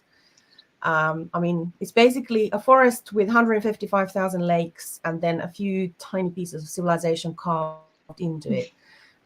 So it's basically a giant forest park, the whole country. And so, you know, there's kind of greenery and forest and moss and stones and, you know, vegetation and earth around you, even in the city. So I grew up in a Helsinki suburb, and you stepped out the front door and you were surrounded by firs and pines and granite and moss right there. So it wasn't a concrete jungle. You stepped out and you weren't a forest. We lost her. Yeah, we lost. Yeah, I think it might have just. Hopefully, we'll have her back. It probably was a technical issue. See, I told you we all deal with them every now and then when we do these streams. So hopefully, we'll have Rachel back. Miraculous gaps dead on. That will. I definitely need to sample it. I'm ashamed to say that I haven't, but I mean, you know, that's thrilled to. It's not. How can we smell everything that launches? I mean, it's impossible anyway. And if you look at the notes list, it might feel like, oh, that's going to be too gourmand if you're not into gourmands. And, you know, it's not actually really a gourmand fragrance. It's, Sommerlin. I got married there. It's lovely. Yeah, so my kind of personal challenge that I make to myself is that this fragrance, based on its idea and the fact that we wanted it to be cute and fuzzy and have things like quince and hazelnut, it could have so very easily been incredibly banal, like so kind of ugh. And so I wanted it to be hyper natural, sort of feel like you were breaking open barely ripe hazelnuts. You were sort of with your face down in the moss, or you were putting your hand on a tree trunk and getting the sap on your hand, sniffing the fur of an animal, you know, digging. It's entirely my vibe. I mean, I spend so much time in the woods. I'm in New England here in Massachusetts, and I'm in the suburbs, and I have the woods right next door pretty much, and I spend a lot of time in the woods, and that's just pretty much you're describing me in the woods. Right. So I wanted it to feel like it's really, really funny, because the reaction to Chipmunk has been people who know the woods like through their heart, like really know the smells, know the atmosphere, know the feeling, that the sort of the whole kind of the woods are their cathedral sort of thing. They've responded to Chipmunk incredibly well, like sort of like, oh my God, what did you do? How did you capture this? I must smell it then. I must. Because if you're saying that, then it will, you know, I will have to, you know, put everything down to lower priority and sample it, because that really speaks to me. I love like hyper realistic or even surrealistic woods. It's sort of magic realism. So magic, yeah, and which is perfectly fine, because I don't expect like realism in perfume necessarily, but to have that, capture that feel, but have it ever so slightly enhanced by a little magic. I love agrestic sense. And So it's not a photograph; it's a painting for sure. Love it. Yeah. But you know, there's definitely some artistic touches, and then some people have been confused about the quince, but of course it's quince jelly, because you don't need quince raw. Oh God, it's so stringent. So it's the sweetness, the kind of the somewhere between sort of kind of rosy, honey, appley, that kind of quince jelly. And so it's that's the quince note in there, and it's really just very much kind of a little teaser at the top. This is the kind of the limitation, I guess, of notes lists as well, because when you list something like nutmeg, you will go, well, what's got nutmeg got to do with any of this? But the creaminess of nutmeg, the sort of the interesting modifying effect it has on a creamy accord is actually contributing a lot to the naturalness of both the leaf accords in the fragrance and the naturalness of the hazelnut accord. So it's kind of lifting the woodiness out of furniture into real life. Yeah, and I find it's that. making the hazelnut more creamy. So yeah, there's kind of a few sort of hidden secrets in there for people who really, really know forests, like to a point where you've had your hands full of tree sap and done that, Many times. And so, if when you wear the fragrance, it'll kind of reveal itself to you. And there's also quite a lot of interesting materials in there. It's actually quite an opulent fragrance. There's, for example, oak barrel absolute in there, which is made from aged oak barrels. I have some of that material. Yeah. That's something. So there's quite a big hefty dose of that in there, which I thought added really beautifully to that kind of whole scenery, but also to the creaminess and the kind of richness and slight booziness in the backdrop. And then, there's materials in there that smell like you have dried fir needles on a forest floor and sun has been shining on them for a few hours, and you get that kind of sweetness. So it's not gourmand sweet. Oak barrel absolute is incredible. It smells like slightly boozy, slightly woody, slightly creamy, and slightly caramel, all mashed together. It's incredible. And it looks like it's edible, even though it's not. It looks sort of like caramel. Yeah, it looks like kind of like a type of wildflower honey.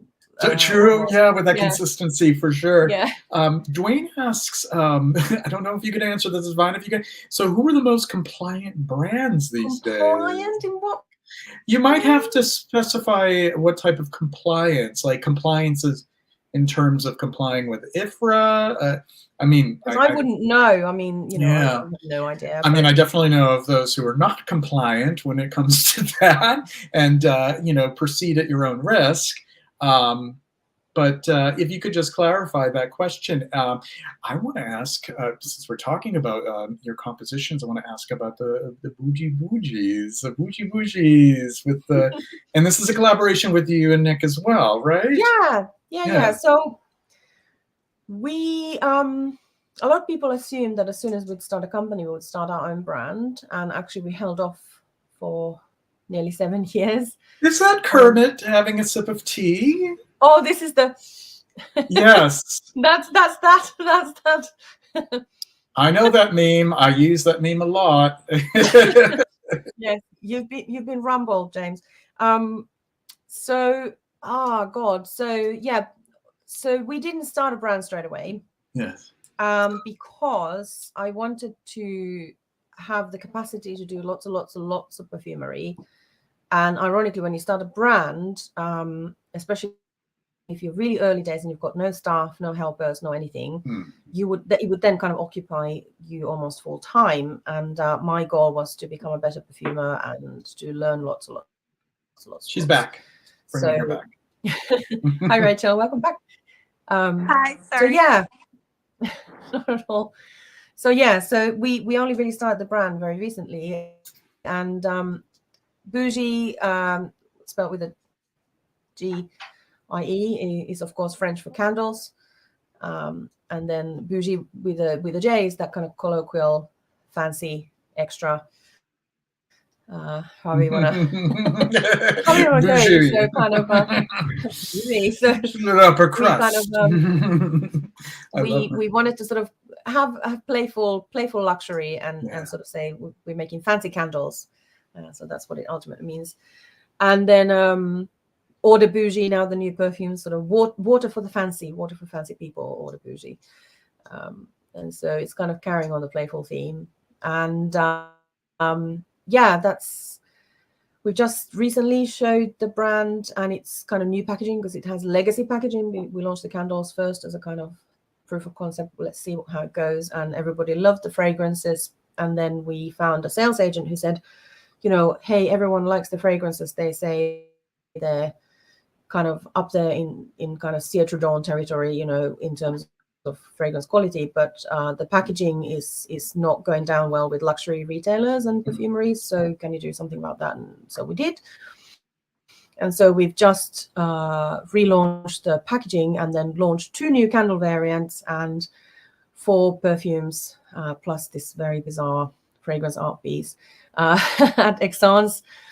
And so we're about to retail the sample sizes of the perfumes for the first time ever to general public next weekend in a few days, and then at a fragrance fair in London. And then we are launching the proper perfumes on our own website towards the end of June 1st. And then we are in the process of finalizing some global distribution and having some retailers around the world take them on as well. And so we're looking at warehousing solutions and all that kind of really sexy stuff. So that we can fulfill the orders properly. And so the first batches of the perfumes we'll make ourselves and fill and filter, but we can only make it sort of a couple of hundred units at a time. So if we have the kind of success that I think could be possible, then we are going to probably have to look at help with filling and filtering pretty soon. So we'll see. You know, I don't want to sort of guess anything in advance, but so far everyone's been kind of super excited, and there's 4 very, very different perfumes. They're all completely different stories, completely different odor profiles. So usually somebody always finds at least one that they get kind of obsessed with. So that's kind of a good sign.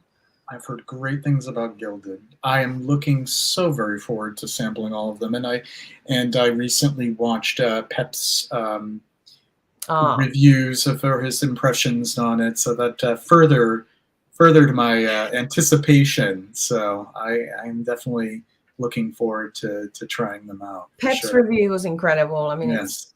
It's sort of it's really, I can't describe it how it feels like when someone's saying, I don't even want to put it in a blotter because I don't want to waste it. So I'm only going to put it on my skin because I don't want to waste a single drop of it. That's kind of amazing. And it was really good to see his kind of initial reaction on smelling the Nexans, because he just said, wow. You know, and that's what you want to hear. So yeah, you know, it's not a qualitative statement, you know, it's personal taste. I'm pretty sure that there's going to be loads and loads of people who smell them and go, but it's really, really nice to see what a great response we've had so far from a lot of people. Yeah, it's wonderful.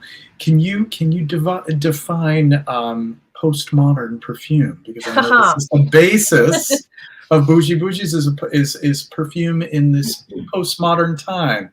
Tell us. Okay, so I'll try to be brief. I'm not very good at that, as you may have noticed. I relate to that. So perfume, as defined through the Eurocentric, Francocentric, colonial, and early 20th century lens, in my opinion, is over. It has been over for some time. It's just that some of the zombies are still walking. Perpetuating that, yeah. Yeah. And so I want to sort of really publicly kind of declare I'm not trying to look up to or be some kind of relic fan fiction. I'm not trying to sort of. Sorry, I actually put it back up, but I guess it's appropriate. Sorry. It is very appropriate. So I'm not, you know, and our brand and, you know, Nick and myself, we really sort of want to move things forward rather than look back. Now, this does not mean that we are not respectful of existing know-how, or that we're looked down on perfumers or brands or institutions who are doing things ethically yet in an old-fashioned way. You know, it is what it is. But as a new brand on the market, we don't want to sort of revere old structures. We can acknowledge them without revering them. And we can take some elements of know-how and learning and skill sets and then apply it in a postmodern way. So, you know, you may have heard, if you've been ever through any kind of fragrance training or people have talked to you about the history of perfume, you hear this concept, modern perfumery. And modern perfumery as a concept, yes. it's basically the idea of fragrance having been almost invented in France, that there was this moment in time when modern perfumery was invented, when chemists and perfumers found each other, and things like floral absolutes were invented, and thank you, and alcoholic perfumes were invented, and so on. And then the rest is history. We're still somehow in this modern perfume. Well, the thing is, that concept is late 19th century. We're in 2023. Maybe it's time for postmodern perfumery. Maybe we don't idolize colonial spice routes. Maybe we don't idolize sort of imported crops from one country to another, having slaves artificially pollinating flowers. Maybe we don't sort of decide that actually fragrance somehow didn't exist before it was invented in France. Let's ignore ancient Egypt. Let's ignore, the entire continent over there. Let's kind of, okay, sure, maybe there might have been some perfumery in China, maybe, possibly, there's a lot of ancient history, and even in Europe, you can look to Greece and Rome and those ancient civilizations where perfume was absolutely everywhere. I mean, in Rome, even the bricks were perfumed. And so when the sun hit the walls, the perfume emanated from the walls themselves. Mm-hmm. And so I think, it was obviously very beneficial, again, to marketers in the early 20th century and beyond to sort of idolize this particular type of perfumery that for sure was invented in France, actually. Okay. But even then you could question it, because before that, English perfumery and chemistry know-how was renowned.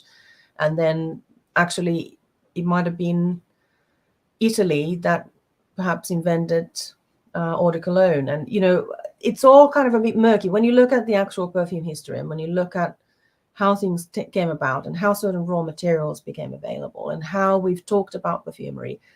And then also modern perfumery versus postmodern perfumery. If you've ever kind of leafed through, which I've done a lot of in my time, back when I was in London College of Fashion as a student, way back in the early 90s, and all through my life, I've been really fascinated by old perfume adverts. And it's really, exactly. And it's really, although it was not actually from there, but never mind. But I know that's kind of a complicated one. Yeah, it's a complicated one. But anyway, if you look at all perfume adverts and you look at the kind of how uncomfortable they now look, because they're either incredibly misogynistic, incredibly patriarchal, or incredibly racist, or all of the above. And some of them have this absolutely gorgeous artwork, beautiful illustrations, so you can kind of appreciate them as art. Some of the old perfume packaging was beautiful, incredible innovation and incredible artistry and all of that. But, you can't sort of separate it from the fact that it existed in an environment where there were different norms in society, and they were celebrated. And I'm still seeing this day, new emerging brands repeating some quotes from Coco Chanel, or from, something from the 1920s, not said by her, but, something about this and that woman is this and woman is that without her perfume, this and that, these kinds a woman of is incomplete without her. Yeah, all these sort of things, and all these kind of, I smelled my mother, and that's what gives me the perfume. And it's like, oh, really? God, creepy, ick. Just can we not? And the postmodern perfume fan enthusiast is thinking about perfume to wear and to buy and sometimes to create as something quite personal, and not about sort of necessarily even, I'm going to put it on and I'm going to go clubbing and I'm going to, get laid. Like that's the sort of the 80s version of perfumery. But I'm really finding that there's this kind of wonderful emerging group of people who think about it far more like art critics, or far more like a sort of somebody who might appreciate, I don't know, a good novel or somebody. And then there's like this other segment who are sort of reacting to perfume brands and perfumery almost like their MCU fandom about to go to a convention, and they're talking about batches, and they're talking about projection, and they're talking about this, you know, like notes lists in a certain way. But that's all postmodern, and that's really cool. Like I'm really appreciating the perfume fandom, the perfume art critics, the perfume nerds, the people who think of perfume as wearable art, the people who are making maybe political statements through perfume. Go for it. That's postmodern perfumery. So sorry, I wasn't brief again, but oh, oopsies. Oh, a little bit of history being revealed. although I have a sort of a footnote to that. Oh, please. Because this is actually quite delicious. This is where we need the Kermit and the teacup again, because I'll go fetch it. Because Coco Chanel herself, what was basically a Nazi sympathizer, thank you very much, quite unfortunate collaborator, but she sold her beauty segment of her business to two Jewish brothers, and then was trying to use the Nazi laws to forcibly wrench her business back from them, to say Jews aren't allowed to own anything anymore, so therefore I will have my business back. And she failed, and these the wonderful new owners made Chanel Beauty and Chanel Perfume the success it is today. So there you have it. Yeah. So actually, the modern Chanel, I think they're making a slight error in sort of revering Coco herself so much. Yeah. They should perhaps move away from that and revere the success that the brand and the perfumes and the products and all of that has been, because they have been legendary and beautiful and, you know, very enjoyable. But they're kind of separate entities, actually, the Nazi Coco and the beauty brands. Oh goodness, I don't think any of us are all omniscient here. I don't know. How do we know who is using the most natural oils and where you can get the best patchouli? No, it's so subjective too. Yeah, you wouldn't know. Yeah. Unless you saw everybody's formulas. Yes, and some wish, but can't. But yes, that just totally threw me off. Sorry. Let me just remove that. Thank you, though, Dwayne. Let me get back to the chat here and see what else. Here we go. Have Reminiscence and Monvenard Patchouli on the way. Pretty pumped about them. Okay, congratulations. Those are very nice. I do like the Reminiscence Patchouli. Very, very chocolatey patchouli, cacao sort of. Fernando Soto. Hello, welcome. Tuned in a little bit late here, but we will have this archived. Nick says it's now 5 past midnight, so if there is anything else you wanted to talk about, I had to bring that one up. Sorry. In spite of it, take one thing off. Isn't that what she said? Make sure to take one thing off. Yeah. Sorry, we don't want to. Would it be that Nazi uniform there? Yes. Good one. Sorry, okay. Go ahead, Rachel. Sorry. Oh no, I apologize. The floor is yours. Well, I just wondered why, while Pia is here and while I have this chance, I was hoping I might ask you about a fragrance that you created that I've never smelled. I've always wanted to. I don't know if it's even available, honestly, but it's Ford Mach O, like gasoline fragrance. I'm a huge petrol nut. Like I grew up, I'm a Gen X 90s kid, and so I think maybe there's a little bit too much gasoline in America, like in the air, but I love the smell. I remember that, and the exhaust too, the smell of the exhaust. Yeah. But I love petrol in fragrances, and I'm just so enamored with this project, what I've read about it. And would you mind telling us a little bit about this and if it's available somewhere to smell? Yeah, so I have to say I took quite a lot of creative license there, because we had a totally impossible deadline. We had to turn it around in 2 weeks. which was absolutely insane, because that means in totality, like we had to actually have it made, bottled, sent off, the whole thing.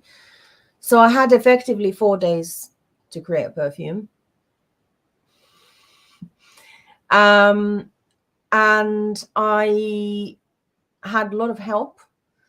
I did mods and mods and mods and mods, and then combined them, exploded the formulas, recombined them, tweaked, did it again. So I don't actually remember how many mods I did in that time, but it was a sort of a dizzying amount.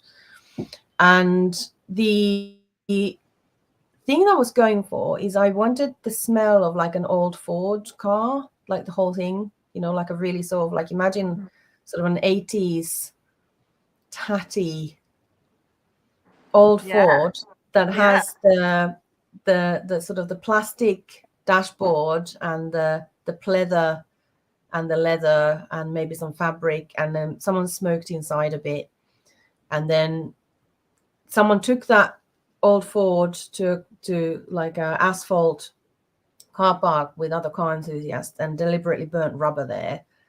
I was taken direct from my childhood experience here. And so sort of going with like petrol heads to deliberately just burn rubber for fun. I was thinking, okay, well, yes, it was insane. I'll never want to do that again.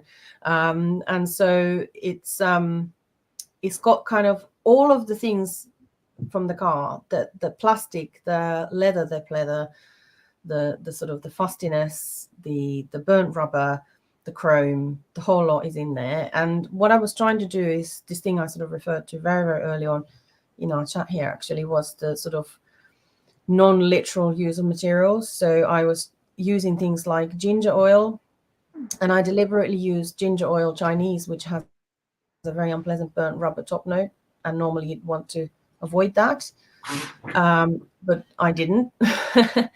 And I modified it to be sweeter, like actual burnt car tires.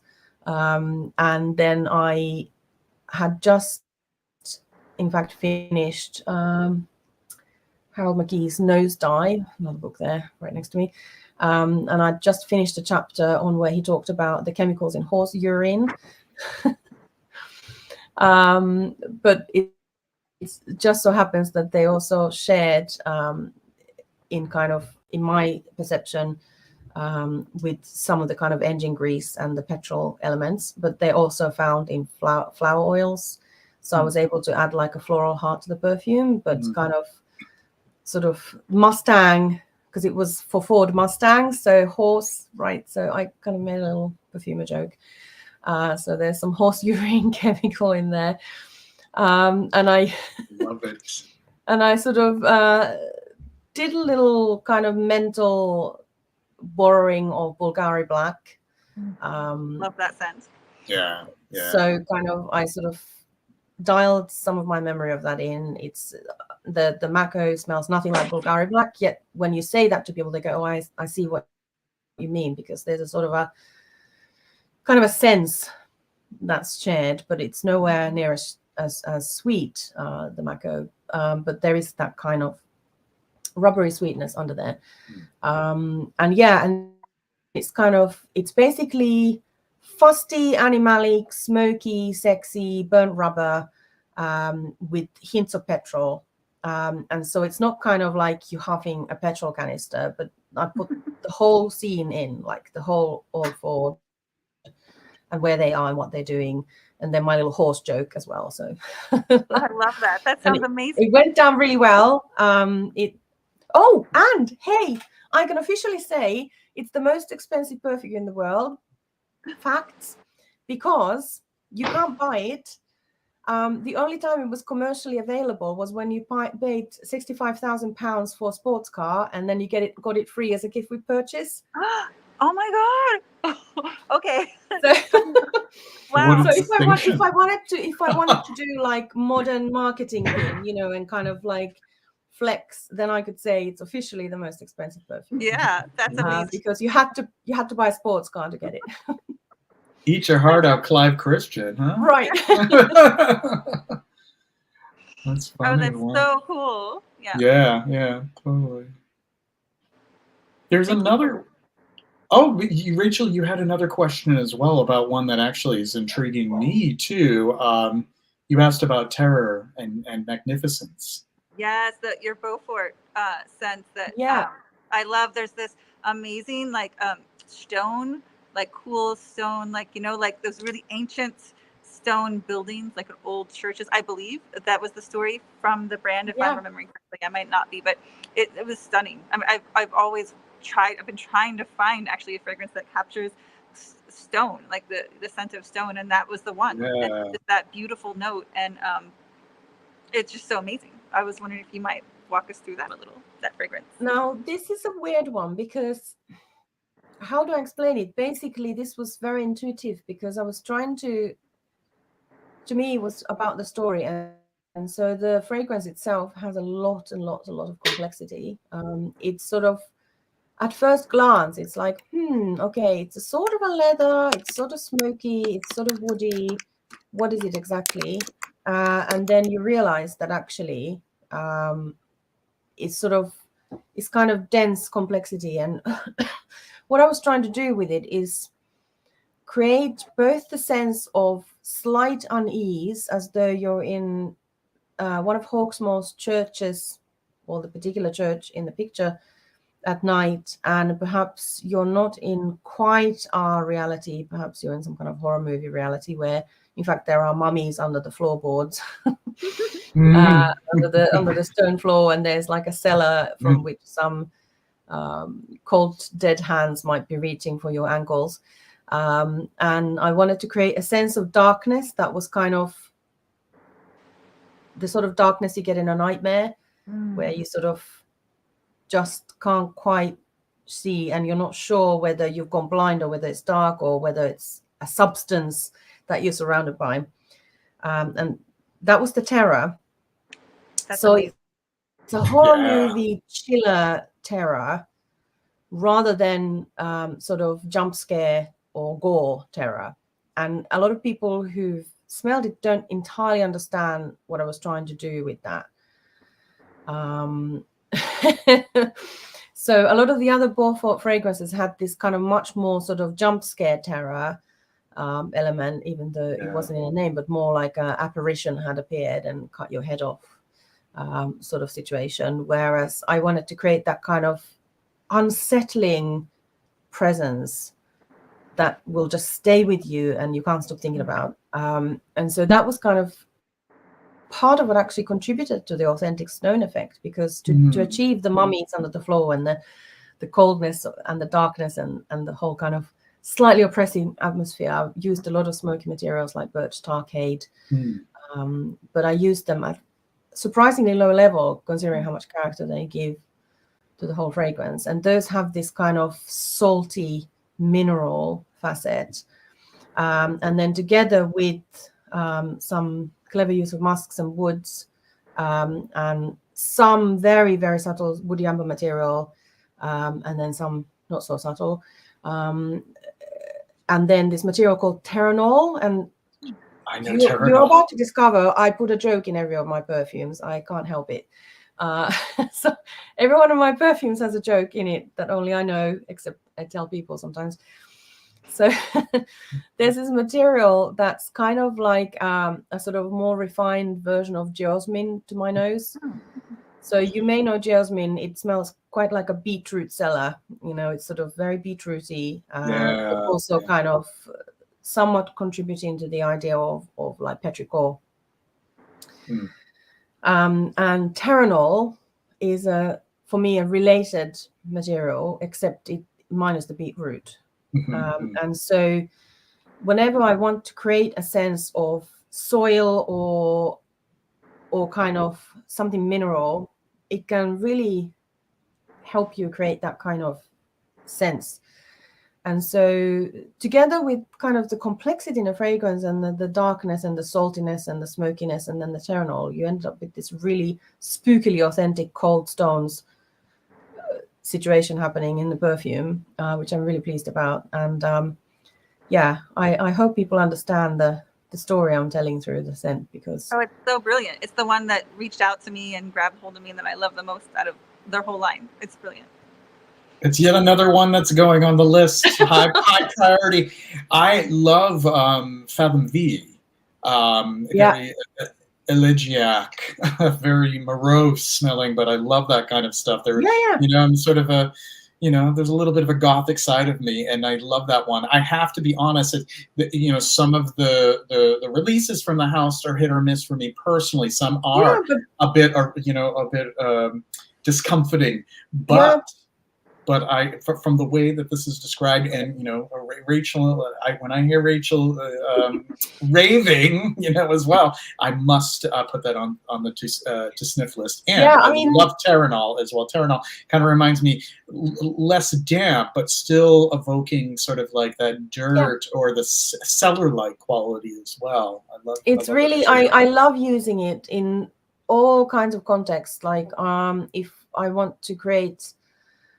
Like, for instance, somebody once asked me to create an authentic freshwater smell in a river, like minus the horrible river smells that we sometimes get, but sort of a nice river smell. Again, you know, you sort of put it in to kind of represent the mud, or then someone asks me to create a particular kind of rose, and you can put it in to represent the soil around the rose and so on. So it's kind of one of my favorite materials to use, actually, because it can add this very unexpected and yet somehow very resonating naturalness to all kinds of scenes that you're creating. And this is one of the things I was saying, you know, if people ask me to try and describe what my perfumer's signature is, I always describe it as magic realism.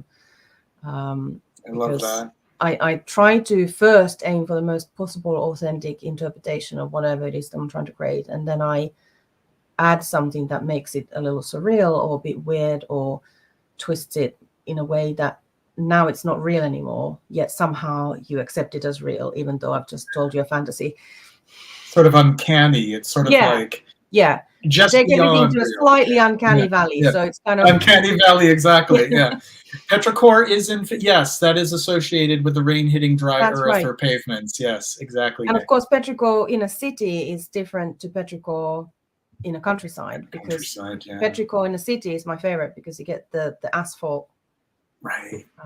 The hot, especially if it's been really hot, like heat wave hot. So the asphalt is almost bubbling, and so you get that nice tar and kind of salty, that great smell. Like and then the rain comes down, and you know, and so there is a little bit of that in Terra Magnificence, I gotta say.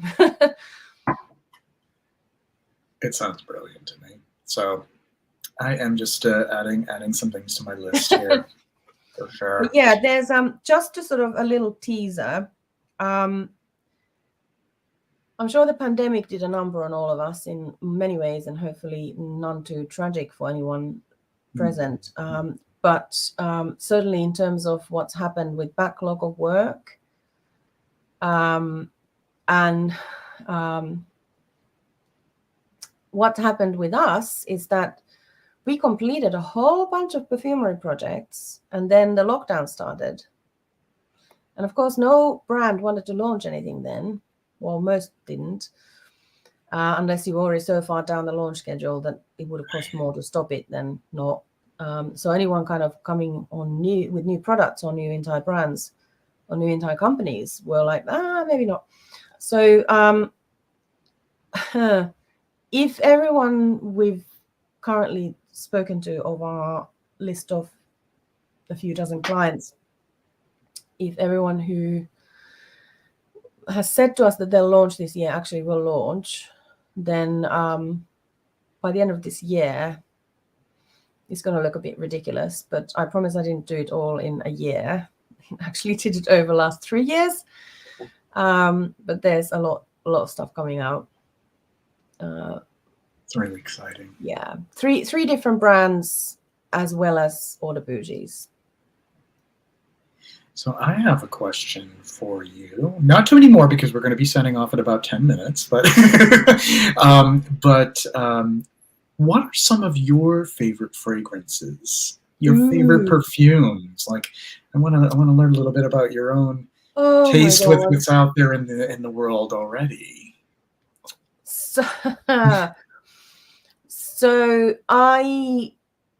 my tastes have changed a lot, and at the same time, I still love so many different types of perfumes. I was never able to answer those questions where they're trying to put you into category, like, oh, you like florals, or oh, you might like citrus, because I'm like, oh, I like everything. And so I've always had a perfume wardrobe before I knew that that was a thing or there was such a term. I mean, literally from age 13, I had multiple perfumes. And so back in the 80s, you know, I'm 51 now, so, you know, I've been wearing perfume a long time. And so back in the 80s, I used to love kind of some really big heavy hitters, like the original Coco Chanel. I also had Lulu. Lulu! The original Lulu was even more of a foghorn than it is today. It was outrageous. I mean, I didn't wear it a lot, but I really liked it.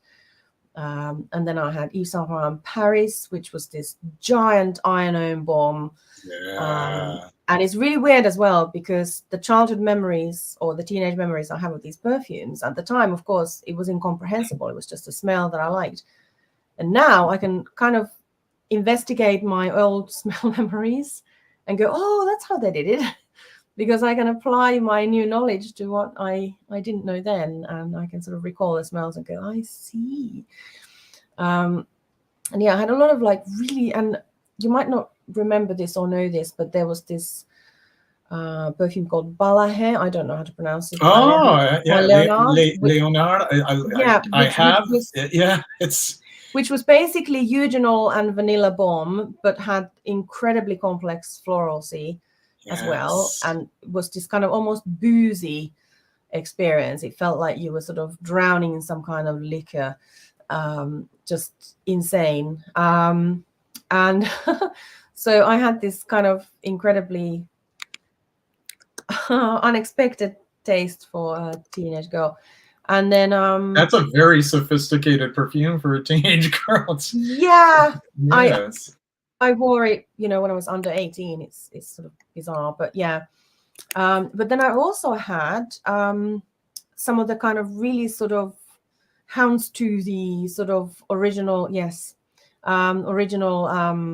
Dior and some of those kind of really sort of, and then I really used to love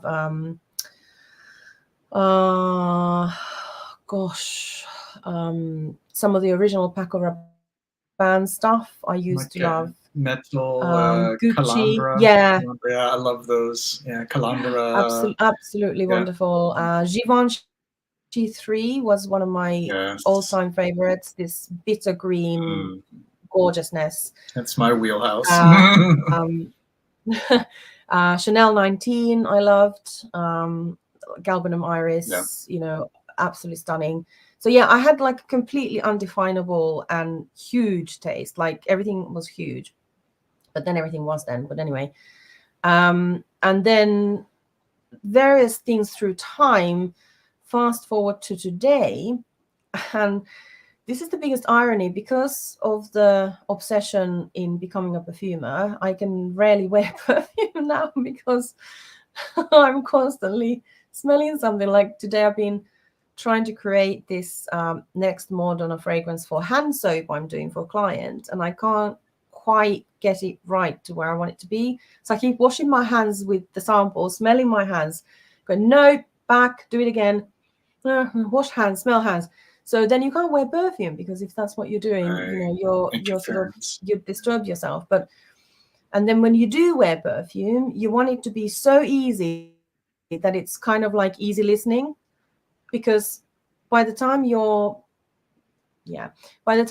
brain has become a perfumer brain, it is like a computer that's always on and always sampling its environment and always trying to deconstruct and reconstruct everything, whether you want it or not. It's like a subconscious process.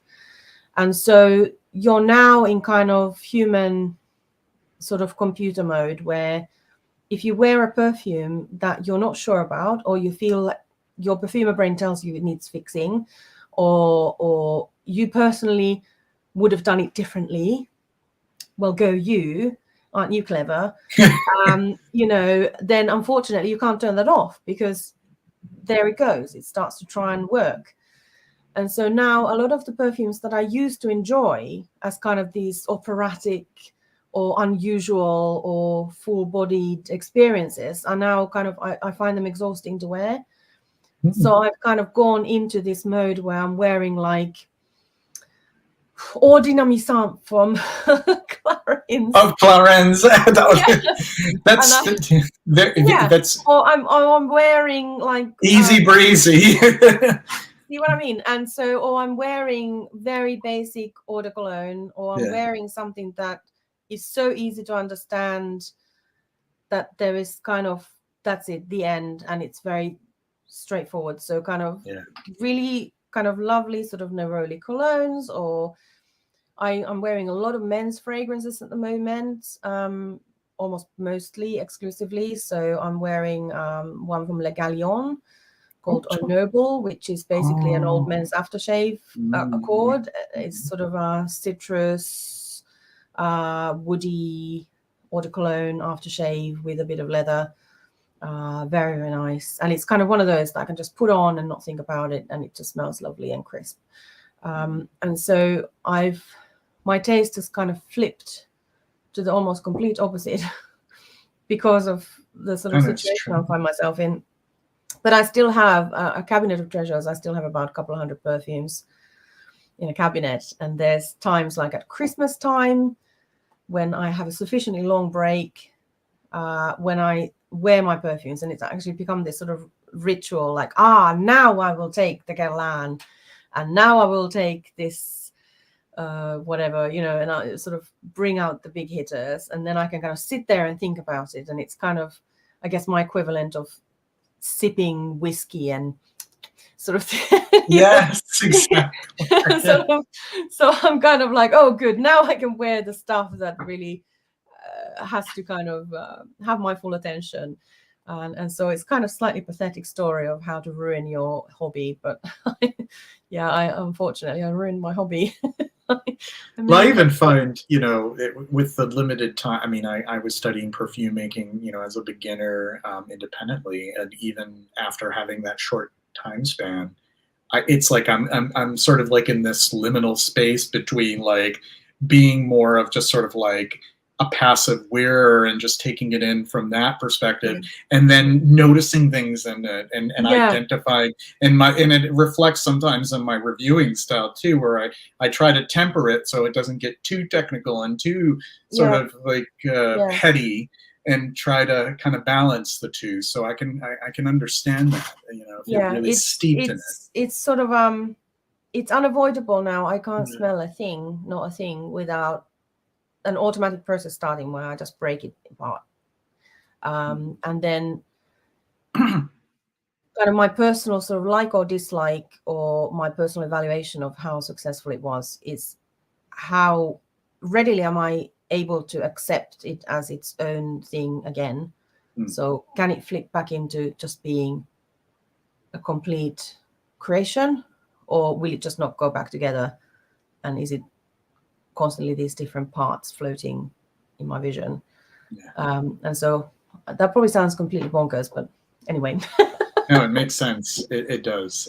I think a lot of people who are music listeners and they become music composers and musicians, they start to have that conflict between like, okay, my left brain, my technical brain, my, you know, like wants to kind of, you know, analyze and pick it apart, and and then just to kind of bridge that between just like just letting it be and feeling. Exactly. And there was a point where I was doing so much writing that I started to struggle reading novels, because I was kind of looking at, I see what he's done here, and oh no, I wouldn't have put so much exposition in this section, and oh god, that was grammatically clumsy, and you know, why did he do that? And it's like, wait, where's the story? And so even now I sometimes sort of notice that if I'm finding myself falling to that mode, then the author's not gonna pass my muster, because I'm constantly just paying attention to the underlying structure or lack of it. And so I guess I'm still just about on the verge of, I never went too far into writing to a point where I couldn't enjoy any reading anymore. Thank goodness. But unfortunately, I'm way too far gone with perfumes. We are sentient asks here about Boujee Bougies if they will be for sale in the year. Yeah. So we will have them for sale on our own website from the end of June at bougeebougies.com. And then we will hopefully at some point this year get some stockists around Europe and possibly even the rest of the world. We are beavering away in the background, trying to find sort of the correct distribution model, because at the moment, because of Brexit, the distribution is the big issue. Yeah. So we need to find a central hub in Europe to distribute from rather than ship from UK. So there's a few kind of logistics things that are delaying things, but the plan is for them to become globally available eventually. So we'll start with our own website and then we go from there. Brilliant. All right, so I think what we're going to do, we're going to take this backstage. Backstage basically means I'll go backstage with you. We won't be live anymore. We'll just chat a little bit more before we head to bed. And I'm going to wrap things up here. But let me start with the outro music, because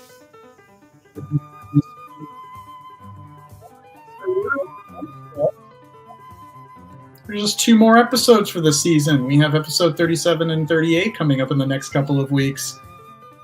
Next week, we have Roberto Dario and Diane St. Clair, and they will be joining Rachel and I. That should be a great time. And then the week after that is the finale. The finale will have Mark Robes08, a very well-known content creator here on YouTube. He's been in the game for quite a long time. He'll be joining me, Rachel, Margie Noir, and our good friend Ryan, the Perfume Bonfire, will be coming back for a cameo appearance. So that will be the finale on May 30th. And then we'll have Summer Recess, and then we'll have Persolaise June 27th. And it'll be to be announced what other summer sessions will be coming up for Effluvium over the summer. So we have a few more comments here. Thank you to all of us. Thank you, Shruti. Thank you, We Are Sentient. And thank you so much, Duncan. And thank you, Pia. I really appreciate this. This has been wonderful. I hope that we can have more conversations like this soon. Thank you. It's been really thank you for inviting me over. Yeah, it's been great. Awesome. And Canadian Beauty Blog at the very end saying, hi and bye, just got home. She'll be watching the archive. Wonderful stuff. And good night, Nick S. We will see you all next week, next Tuesday. And that will be at our usual time of 7 p.m. Eastern Standard Time. So we'll see you then. And until next time, be well. Take care, everyone. Bye, good night. Bye-bye now. And ending broadcast in 1, 2,